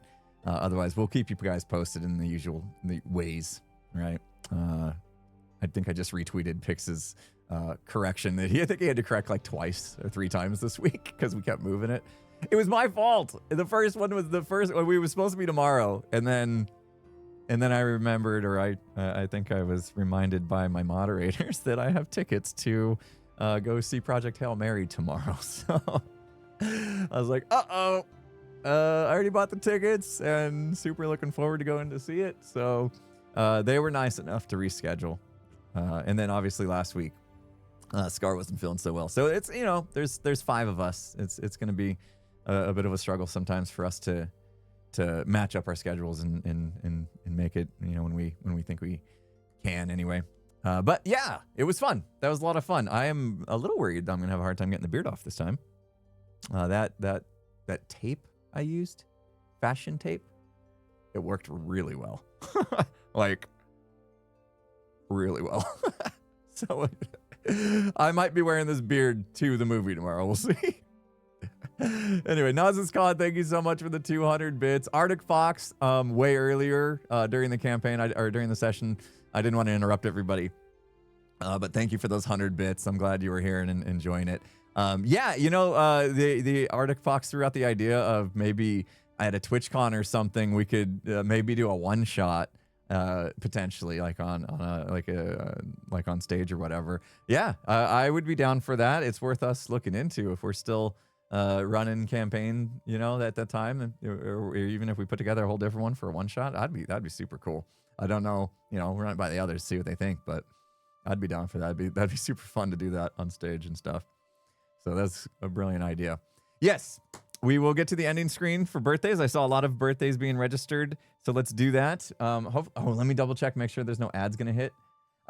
Sorry if the ads on our side were a little bit longer. I tried to run them every other time because I schedule my ads for hourly when I think the rest of the group has them on half hour.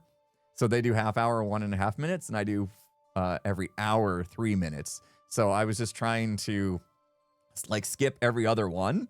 And so it was kind of like even, if you will, but then that meant that sometimes we would come back, they would be done, I wasn't, and hopefully people didn't miss too much if they were stuck in ads for a little bit longer. I tried to stall best I could without it being weird, but anyway, I'm gonna talk to them and see if maybe, because it did feel like maybe half hour is too much, I'm gonna talk to them and see if they want to synchronize them or something from here on out. I don't mind moving to half an hour or whatever if they want to move to an hour. We'll see. Anyway, I was just a random thought I had during that because it didn't line up exactly. But yeah, let's go here. 2 birthdays. I could have. Oh, maybe people were just asking about the command. I thought I saw more come in, but Crow9 and Lily Rose, happy birthday to you guys. I hope you have a good one, or had a good one. Yeah, I felt like maybe people were just running the command to check it out. Let me double check that real quick. To make sure that it didn't get redeemed. Let me look. Let me just make sure from the last stream. Birthdays. I just want to double check, make sure we didn't miss anybody. And then look at all the amazing support we got today. View recent recognitions. Yeah, okay. It registered 2 today. We did have a few yesterday. Did we stream yesterday? Yes, we did. Okay, those got recognized. Okay, we're good. So yeah, if it's your birthday, happy birthday there. Thank you, chat, for being so kind, wishing people happy birthday. That was super fun. And yeah, tomorrow I'm gonna be working on my video, going to see Project Hail Mary, and then this weekend I got a 2-day volleyball tournament for my daughter. They're going for it. They're going to see if they can get a bid to nationals. So we'll see. We'll see how it goes. But I'll be back on Monday. More Hermit Crafts on Monday. So you guys have a good weekend. I won't see you until Monday. But have a good weekend. And it's been a pleasure. So let's find somebody to raid.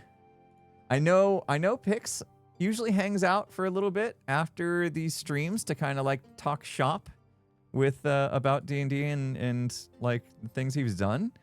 So let's do that. Let's see if he's on board. You know, he may be wrapping up. I don't know, but I'll send you over to Pix, and then you can see where it goes from there. But I like raiding him when we get done with these because he's always got a lot of extra insight that went into the session. So if you guys want a little bit more backstory, a little bit more behind the curtain type stuff, then go on over to Pixlriffs. I'll get you guys loaded up now and send you over. If not, you know, you're free to go wherever you like. But we'll officially raid Pix. Thank you guys.